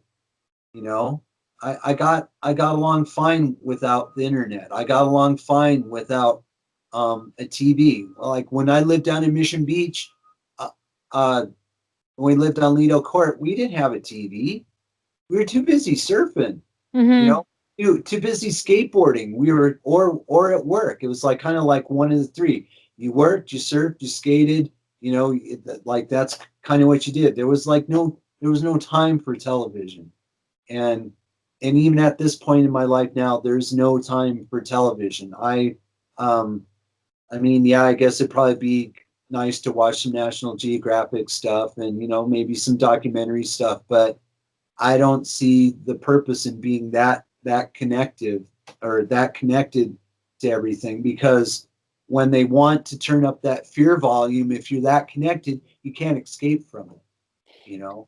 Yeah, and then it becomes everything that you see, because I Yeah, think like Andre and I kind of we went in on ourselves, I think, in terms of like we were really addicted to reading about it, but kind of like from the opposite perspective. It was like, okay, we're following all of these different narratives and we have friends in different countries, and it was kind of fascinating to see like countries that we had that played a part in our lives, seeing how they reacted versus other countries reacted, and it was really interesting.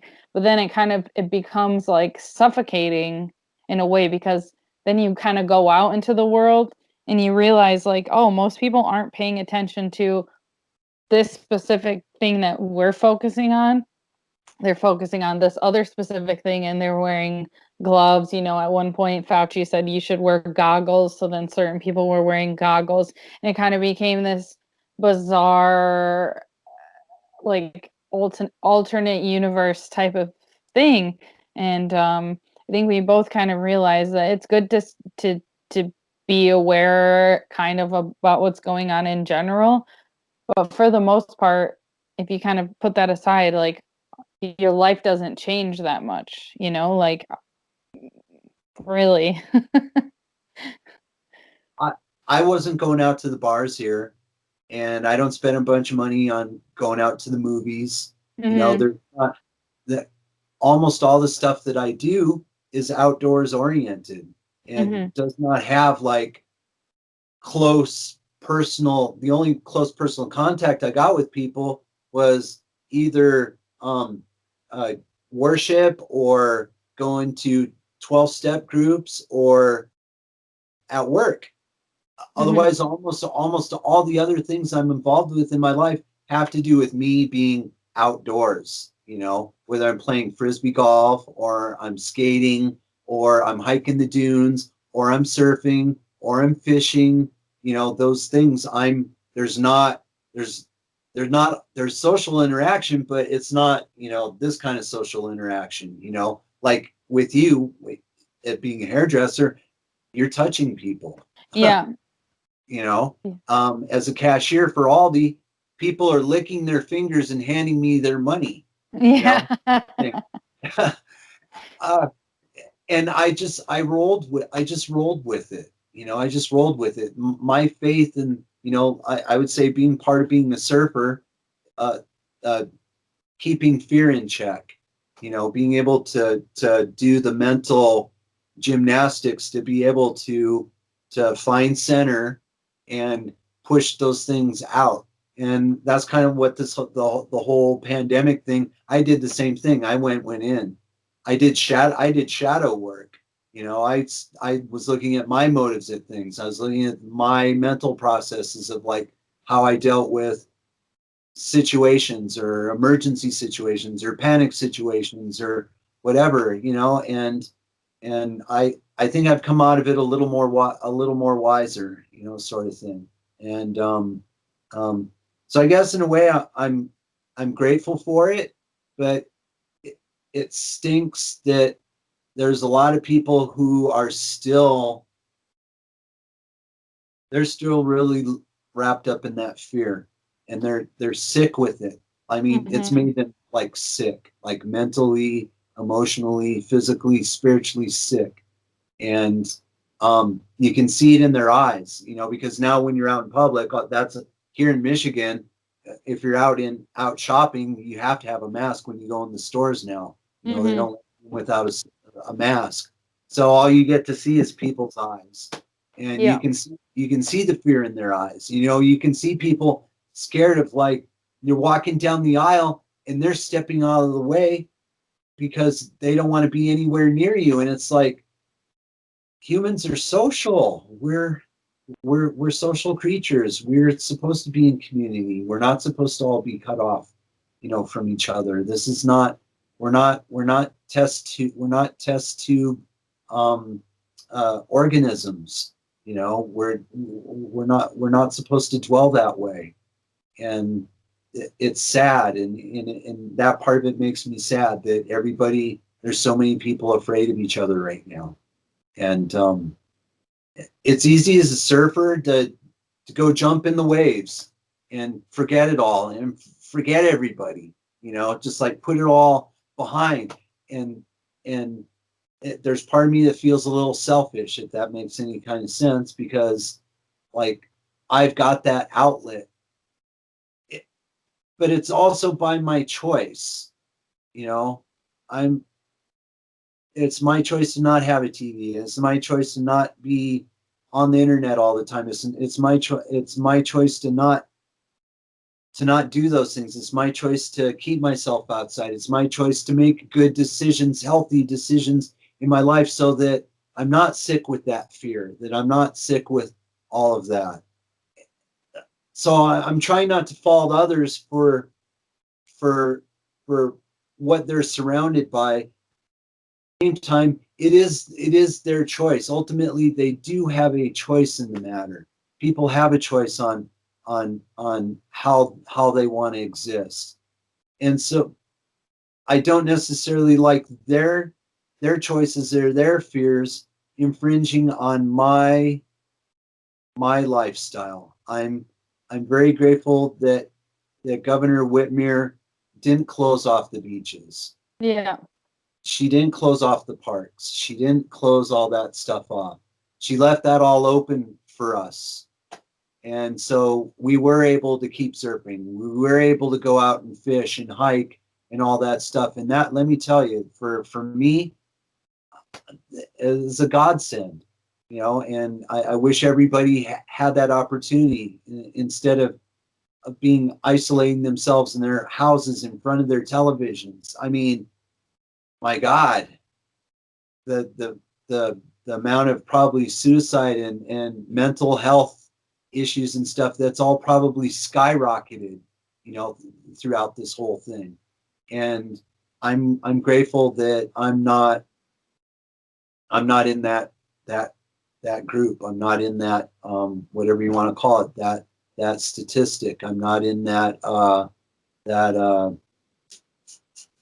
I'm trying to think. I'm not in that demographic. I'm in a different demographic. I see this as a completely different thing.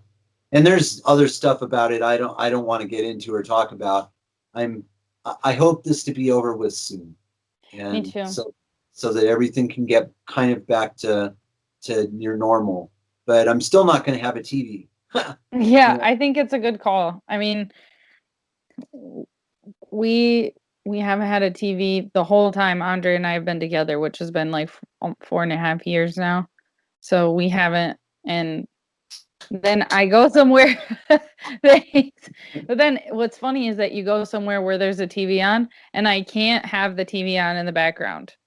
I It's can't. your eyes automatically. You're like, Yeah, I cannot, because it's not just in the background anymore, and I didn't grow up with, like, I kind of grew up that way. My brother and I were never allowed to have TVs in our rooms. We had a TV in the living room and a TV in the basement, and that was it. your parents So tell you to go outside and play all the time. yeah, yeah. Okay. Yeah, and it was very like it was when we were watching TV, it was more like, this is family time. We're all going to watch a movie together, or we're all going to watch, I don't know. Like when I got a little bit older, my mom would be like, "Oh, you can watch Saturday Night Live with me and your dad." And it was like, Oh, "Oh, wow." I so remember that. Yeah. Totally. Huh? So that was like a part of my growing up, and I think that that's something, I want to hold on to. Uh, even then when I was growing up, so I'm 27. So, when I was 20 years ago, that was my parents were weird, right? So that was 20 years ago. So I can only imagine how weird Andre and I are going to be as parents because our kids won't have any of that stuff. But yeah, I don't know. I think I frequently what I've talked about is surfers and other people that kind of travel and do that. They take one step off this like path of like the normal quote unquote life path. And then once you take one step off, you can kind of go pretty far off the freaking path and like up here and like around this corner and over to the other side because just having your mind open. So it might seem to some people like, oh, they just don't have a TV. But when you have somebody come to your house and they see that you don't have a TV, they can't get over it. They don't know what to do. Yeah, they're like, "What do you mean you don't have a TV?" I'm And like, I'm do you play Scrabble? yeah. Pull It's out the like, Scrabble well, board. we just don't have yeah, it's like we just don't have a TV. Like it's, you just try not to make it a big deal. And So, I garden, I've got like other stuff, I didn't garden this year, but I'm a big organic gardener. I used to be a pot grower. So stop growing pot, you start growing other things. So yeah. I turned into like a soil geek, the whole permaculture. I'm Mhm. I'm big on that. I mean, I would love to get out. It's a beautiful town that I live in. It's very Rockwell. If somebody were to walk into Holland, Michigan, they'd be like, "Oh, it's like a Norman Rockwell sort of like painting existence." You got all these like craftsman style houses, and everybody keeps their lawns, nice, and yeah, yeah. Every now and then there's problems, like any city you have problems, but it's this is the where I live. It's the American dream. It Mhm. really is. I would love though to get outside of town and be on some acreage where I can grow a ton of food and help the community. At the place where I was living at before, we like the last container garden I had probably 100. I had I think 109 containers, and we're not talking small containers. We're talking like 8 to 12 gallon containers growing all kinds of vegetables, and we would donate that food to one of the local food banks so that the people got organic food. They didn't have to pay for it. It came from us, and we weren't the only ones doing it. There are other people around doing that as well. We used up I like half my driveway was container garden. And then in the backyard and on the side yard, I had other gardens going, other stuff going as well. I would love to put that to use, my knowledge base on a bigger piece of property, but it's getting harder and harder to find chunks of property acreage that are you can get a decent deal on where the land's not polluted, or Mm. there's not huge developments being surrounding it, or you're not close. Like one of those solutions is you can move out to a very agricultural area, but your ground may have been they may have been applying Roundup glyphosate on the land that you're buying for the last 15 years. So there's problems with the well water, there's problems with the soil. You've got to like basically start from scratch all over again. And you talked about indigenous. I feel sorry for indigenous because this is the sort of stuff that they've had to deal with here in America, deal with the leftovers, the scraps, finding some creating whatever the dream that America is. There's some real good stuff here, and making a go of it and it being successful enough that you're not just taking care of yourself, but you're able to contribute to the community that you're involved in. Because I think that's one of the toxic points of like Western culture It's very consumer based, and it's very me oriented, very self oriented, instead of looking at, the community that's around you, your next door neighbors, your next door neighbors are not your enemy, sort of thing. But our televisions and media would have us believe otherwise, would have us, believe that everybody's out to get us, and everyone's a thief, everyone's going to steal from you. You got to lock your windows at night, you've got to freaking keep guns in your houses, you've got to like do all this stuff, you got to protect yourself, you got to protect your family. And it just makes me want to surf. Yeah, me too. Well, okay, so I've got 3 last questions for you. Let's do Sure. that. I think that'll be a good way to Okay. wrap everything up. Yeah. And well, I'll not be long-winded about it. No, that's fine. This has been really fun, so that's okay. I've got time. Okay. So my first question is, what was your biggest oh shit moment while surfing? So like a scary, or something went off, or something went wrong. Um, big, we had hurricane swell, and we also had swell from New Zealand, Antarctica, that area. This was in the 80s, is when I was in Southern California, and it was summertime, and the surf was pumping. I mean, it was pumping. Everywhere was just going off. It was like, if you could find a protected spot, you might be surfing chest high waves, but anything that was exposed to, any south facing exposure, you were talking, double overhead range, plus. And I paddled out at Wind and Sea after, I think I surfed Tamarack earlier that day, which is up in Carlsbad. So we surfed Tamarack, got sick of there not being necessarily a channel, because when surf gets that big, there's not a channel, to like paddle out in. It's just lines of white water. You just get the crap kicked out of you, as you're paddling back out. So I was like, okay, let's drive into La Jolla and check out some of the reefs. So we drove up to Wind and Sea, and it was bombing. I mean, it was perfect Wind and Sea, just this perfect A-frame, top to bottom, boom, barrel, all the way to shore. And there was probably close to 150 people in the lineup, just massive amounts of people. And a lot of the people that are in the water, the people that are in water knew how to surf. So you didn't have kooks. There were no kooks in the lineup. So it was competitive, but it was chill. There's Wind and Sea La Jolla, there's a pecking order. Because there was 2 different swells in the water, there was also you had the main peak where everybody was on, but when a certain swell, maybe it was the hurricane swell, when the hurricane swell would hit, the peak would shift more outside and between more Wind and Sea and Big Rock. And the direction of the wave had more south in it. So it would come through and it would just clean the whole lineup out. Like everybody got worked. I mean, everybody got worked. Well, I was kind of waiting for one of those, and I wanted to grab one of those. So I was kind of sitting farther out on the shoulder and maybe a little bit farther outside than most of the pack. I think there's like maybe me and one other guy or 2 other guys that were kind of waiting for the same thing, while everybody was over on the main peak.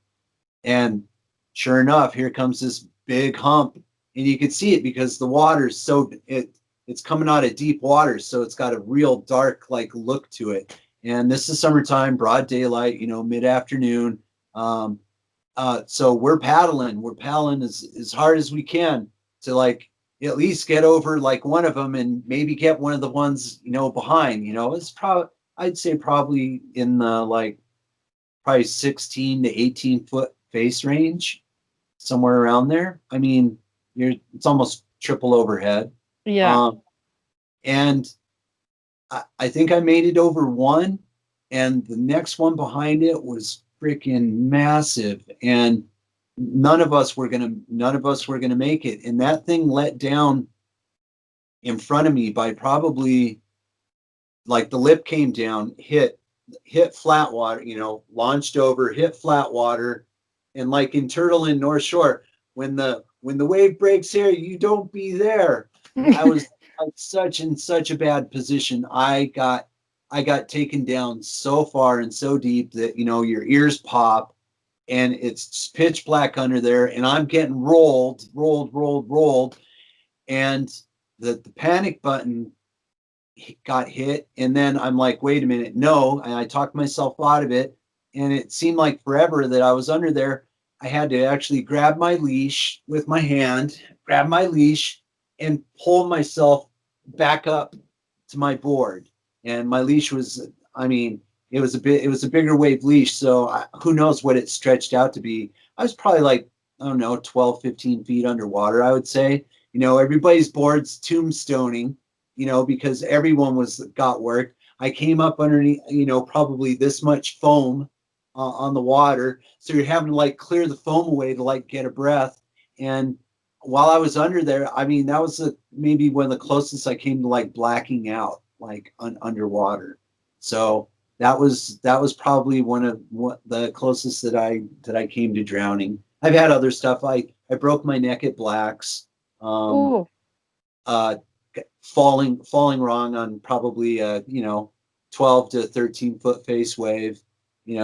I fell wrong, and I didn't hold my arms out stiff enough. Instead, when I hit the water, I hit it really hard, put my arms back, and my head hit the bottom and crunched my neck. I blacked out underneath the water. I couldn't feel my arms and legs.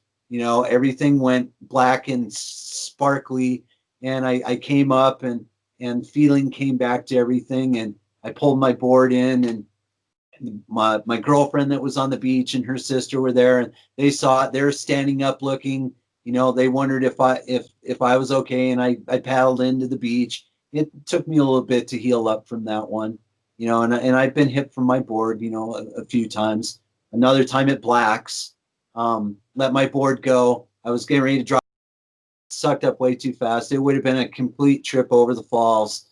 So I let it suck my board away from me, and I went underwater. And you can feel your leash stretch, and then you feel it release.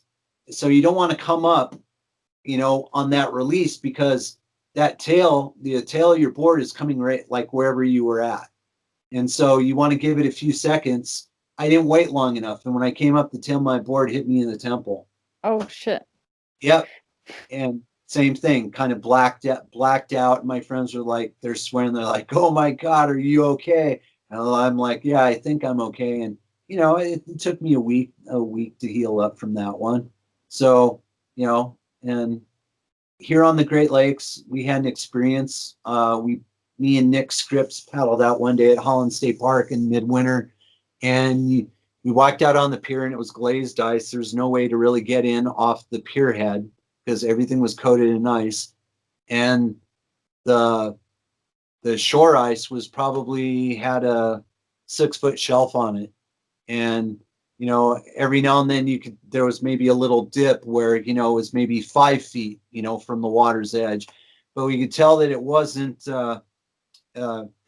too deep, like where that shelf was. It wasn't like over your head deep. It was like waist deep, where the waves were like hitting the shelf. And the waves outside were beautiful. I mean, it was gorgeous.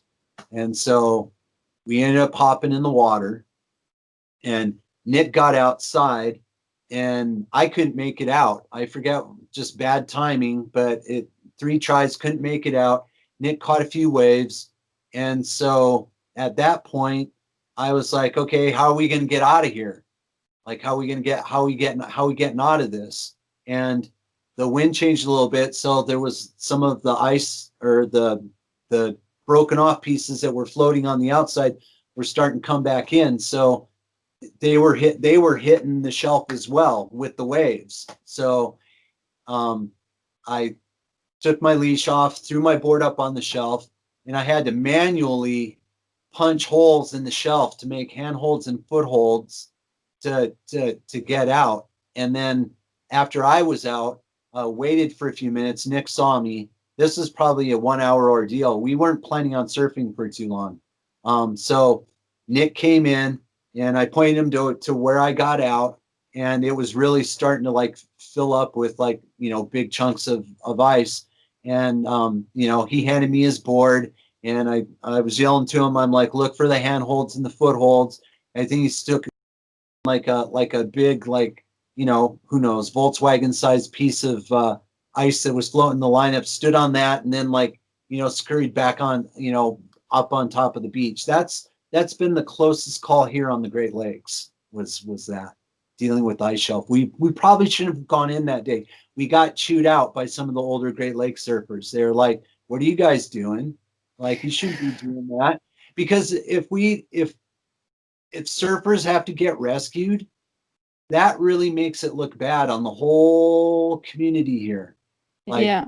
Like all of a sudden, the surfers are a liability and a risk, and we can't have that. Then all of a sudden, they're telling surfers you can't go in the water. They end up trying to regulate us, because we did stupid. We did stupid. So Yeah, the shelf ice is one of those things that it's hard to like imagine until you see it yourself. Because I had never seen it until our first winter. And then when you see it and you're like, oh my gosh, and there's signs everywhere, don't stand on shelf ice, shelf ice is unstable.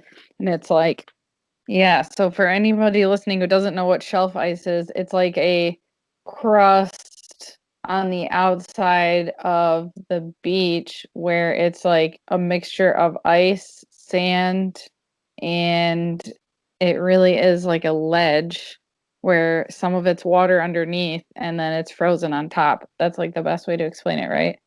yep, and It's deadly. yeah, deadly because it can be partially melted. You can step on it, it seems hard, and then you fall, and the shelf ice could be 1 inch of water, could be 10 feet of water sometimes, depends on where you're at. So it's sketchy territory for sure. Okay, my next question for you is, what is the weirdest wave you've ever surfed? The biggest wave I've ever surfed. Weirdest, Oh, weirdest. weirdest wave I've ever surfed. Hmm.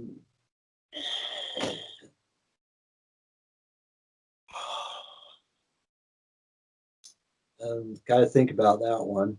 Um,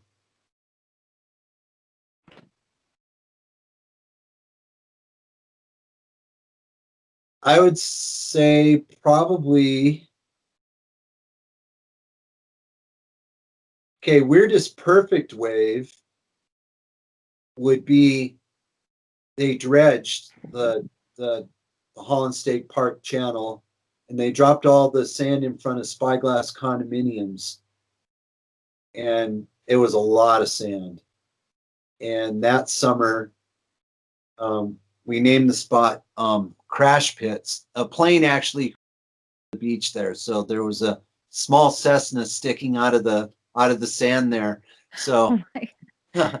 so before it was Crash Pits, we called it Smash Pits, because the waves would come out of deep water and basically unload, on this super shallow um, uh, round sandbar. So if the waves were out of the north, then you were surfing rights on the south side. If the winds were out of the southwest, you were surfing the lefts on the north side.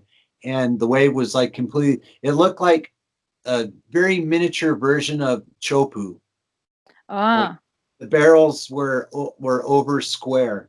My friend Paul, he hyperextended his knee on his birthday, and he was out of the water for God, probably a month from that injury. And that wave was probably, I don't know, shoulder high, and it was. I think there's a picture of it on one of my. It might be on my main Facebook page. There's a picture of me in the water. I got a wetsuit on. I'm doing water photography, and you can see this left breaking in the background, just completely like grinding like towards me. and that was the place called Crash Pits. So, and we only had it for one summer, because enough waves come by, and the sand was gone. Second place for weird wave would probably be the Rock Pile up in Grand Haven.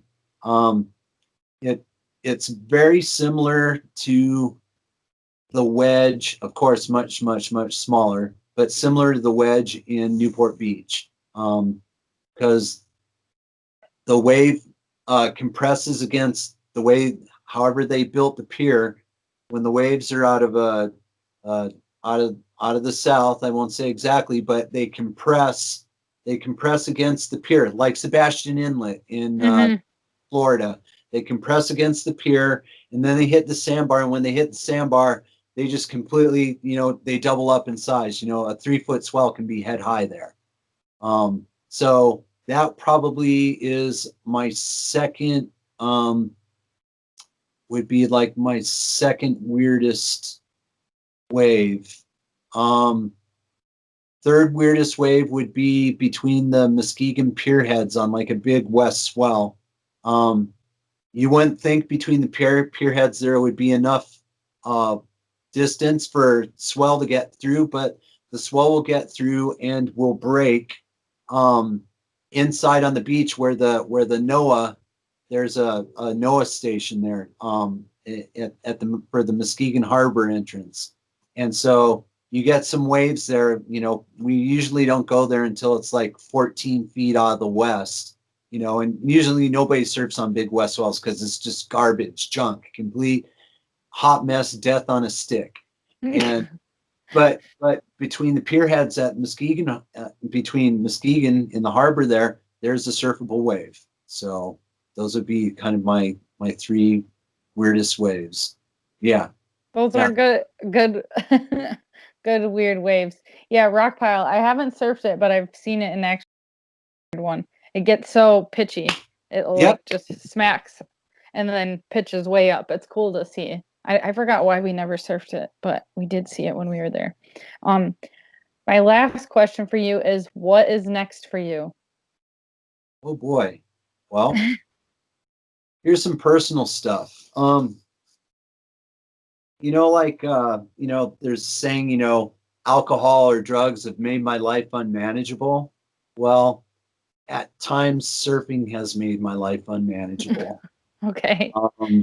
Where I've blown off work or I've blown off, engagements. I wasn't late for my wedding, but I would say it was one of the contributing factors. I'm divorced now. I'm single. So am I interested in dating? And I still got cold feet to that. I'm divorced from a 15-year marriage, but the gal that I married, and we moved back here to the Great Lakes. My wife or ex-wife, 15 years of marriage, and all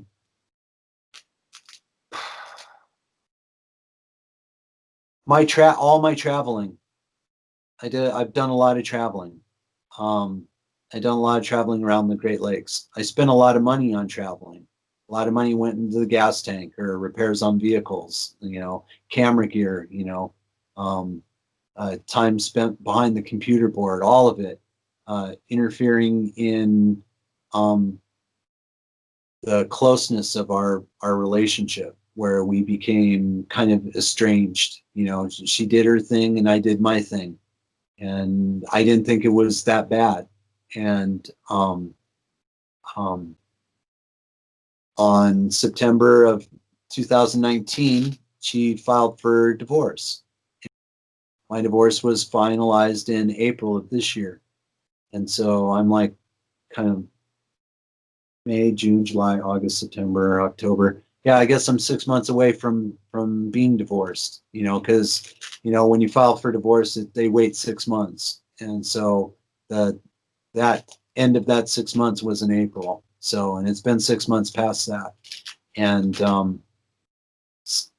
so I had a hard time finding balance between surfing, even though I warned her when we first met, when we started dating, that this is what I really, really love to do. And you don't understand it unless you do it and you love it yourself. what I'm expressing to you, like how much I love this sort of thing. And she surfed. She was a competitive swimmer in high school and stuff. And she was a missionary, so she traveled. She understood traveling. She understood surfing. But after our son was born, the whole nesting thing kind of, kicked in.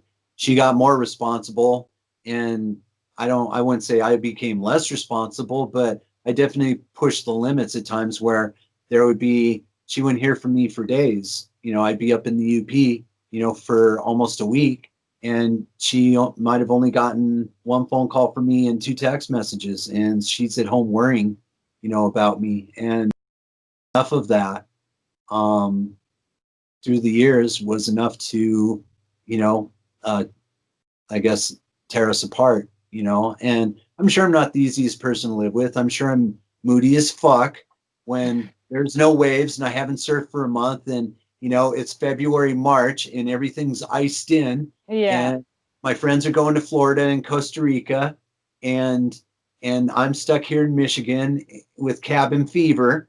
How that I may not be the most pleasant, person to live with. I'm probably on edge, and I was also I'm not a drinker. So I've never I stopped drinking when I was young. I stopped drinking when I was just before my 18th birthday. I stopped drinking. I was I was a wild man when I drank. So, and I learned that young, super young. I mean, we're talking blackout drunk at 15 years old, And in Southern California, sky's the limit. There, I should have died. There should have been many times I should have died, but I didn't. Guardian angels, whatever you want to call it, I lived. But because of pain issues from skating and snowboarding and rock climbing and surfing and working in construction, because that's typically what I do that's my vocation. I build stuff.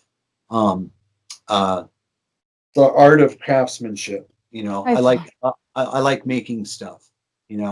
Whether it's trying to become a blacksmith, and forging axe heads and knives, to making surfboards. I can shape surfboards. I know how to make surfboards, and I've been involved in that process through the years. Um, uh, I don't even know if any part of this is going to end up in the interview, but I was a medical marijuana patient here in Michigan for 8 years. And my wife didn't like it, and I kept it away from her. I kept it away from the family, like completely away. Like I went outside and like medicated. I did my thing outside in ways and away from the family, and they were never exposed to any of it. But within that, there was another added thing that that and the surfing, that it made my life unmanageable. And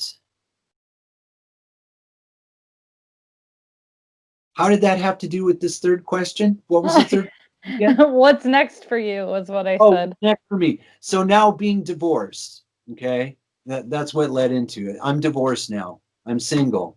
I don't want to date. If I flirt on the internet, it's only with supermodels. It's safe. It's safe because I will get no response. There's no like, it's safe. It's guaranteed that like nothing will come of it. Um, so I haven't joined any dating sites. I haven't done any of that. So I'm not like looking to be in a relationship. It's taken me 6 months to kind of like not be hostile to the opposite sex. I mean, honestly, like when I was going through the divorce, and probably a couple months after the divorce, it through the healing process, which was good, COVID, because I got time alone. I got time by myself to like deal with all this stuff. I was like hostile towards opposite sex, and I'm just kind of coming out of that shell now, and I'm wanting to do artwork. I'm feeling creative. I'm wanting to paint. I'm wanting to do more woodwork, crafting stuff, making tables out of wood, things like that. Um, I'm wanting to get more involved in back into my photography because I am a photographer, even though sometimes I like to think most of photography is just being in the right place at the right time. And if you've got a decent piece of equipment in your hand and steady hands, and you kind of know what you're doing, you'll get a good photo, like it's maybe it is rocket science. Maybe it's not. But from the perspective of being a photographer, it's easy for me, but it may not be easy for like other people.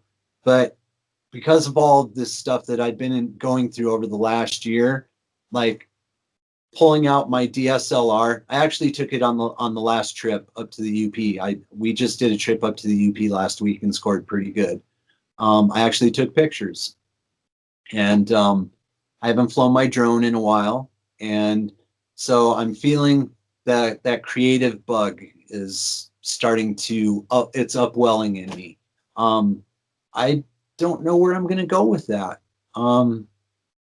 I just started using Instagram.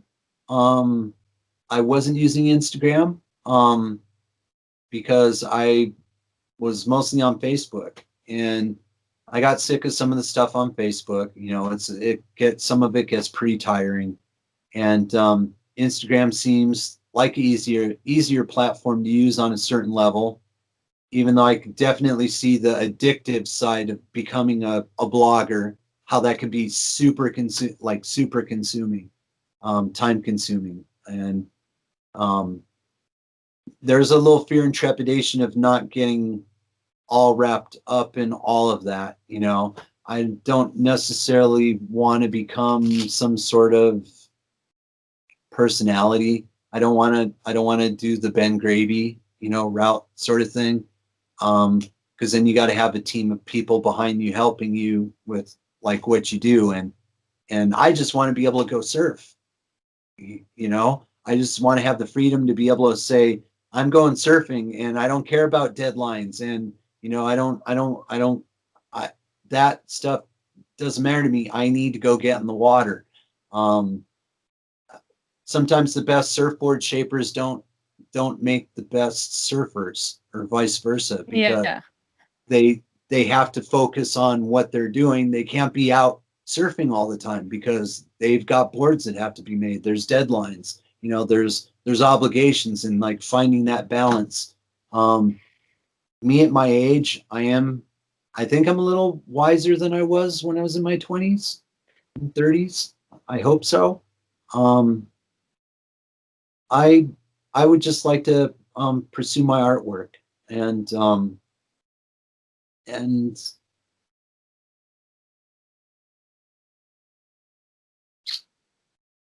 and be a farmer.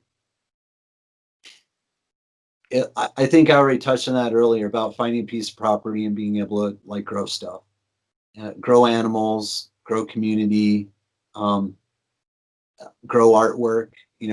All of that like is a um, stemming out of like a good home base. The home base is proper. The permaculture attitude, because that's part of the permaculture attitude. It's not just the food you grow. It's the community that you build around. This is sustainable community, and having that spread, you know, the attitudes, the mindsets, the wisdom that comes from being in that community and dwelling in that spreads to, everywhere around you, everybody that you come in contact with.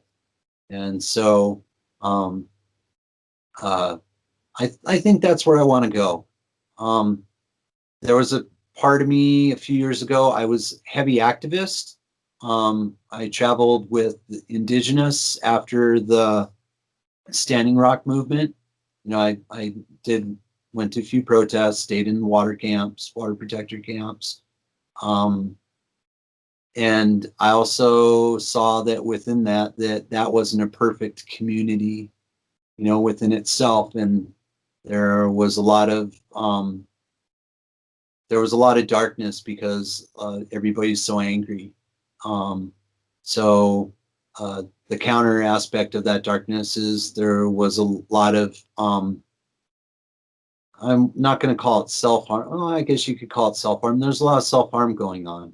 A lot of people that were, medicating, through their problems instead of dealing with the anger and learning how to channel that anger or not even get angry, like remaining centered and peaceful, even as you're being pepper sprayed and shot with a water cannon and being put in a dog cage and not having resentments, and hating other people because they have a different skin color than you or because they come from a different economic, structure or they were raised in a different faith. It was a real big eye opener going out that summer.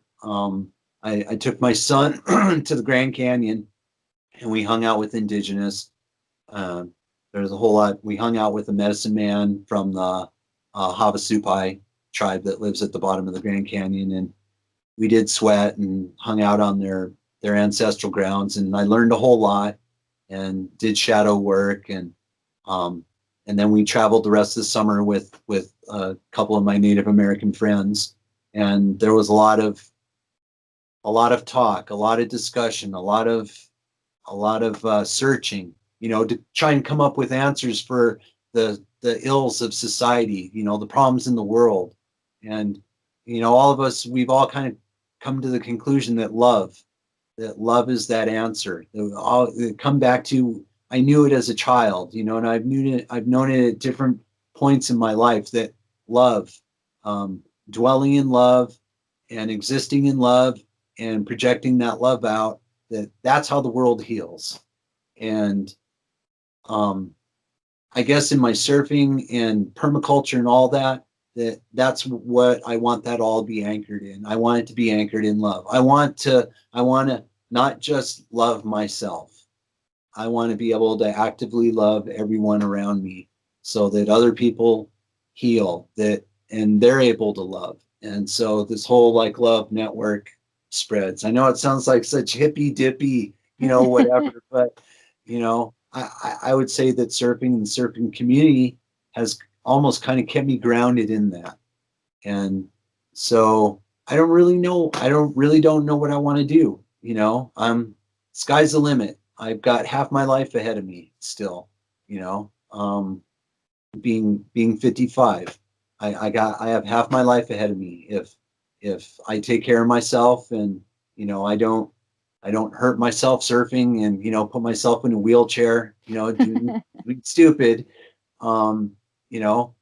maybe I can make a good difference in the world. I mean, yeah. Hopefully that doesn't sound too hippie. That's good. No, I think that's a perfect way to wrap things up. This was awesome. This was really, really cool. Thank you so much for talking to me. And that was episode 59. I really hope that you guys enjoyed it. I'm sure that you did. And for sure, we will be seeing you next Monday with another episode. Also, if you can think of someone you want us to interview, please let us know. We are always wanting to hear from you guys. Who do you know that we don't know? Who are you connected to? Who rips or who has the stoke? Who has a great life story? Who should be on the podcast? Please let us know. And of course, we'll see you next Monday with another episode.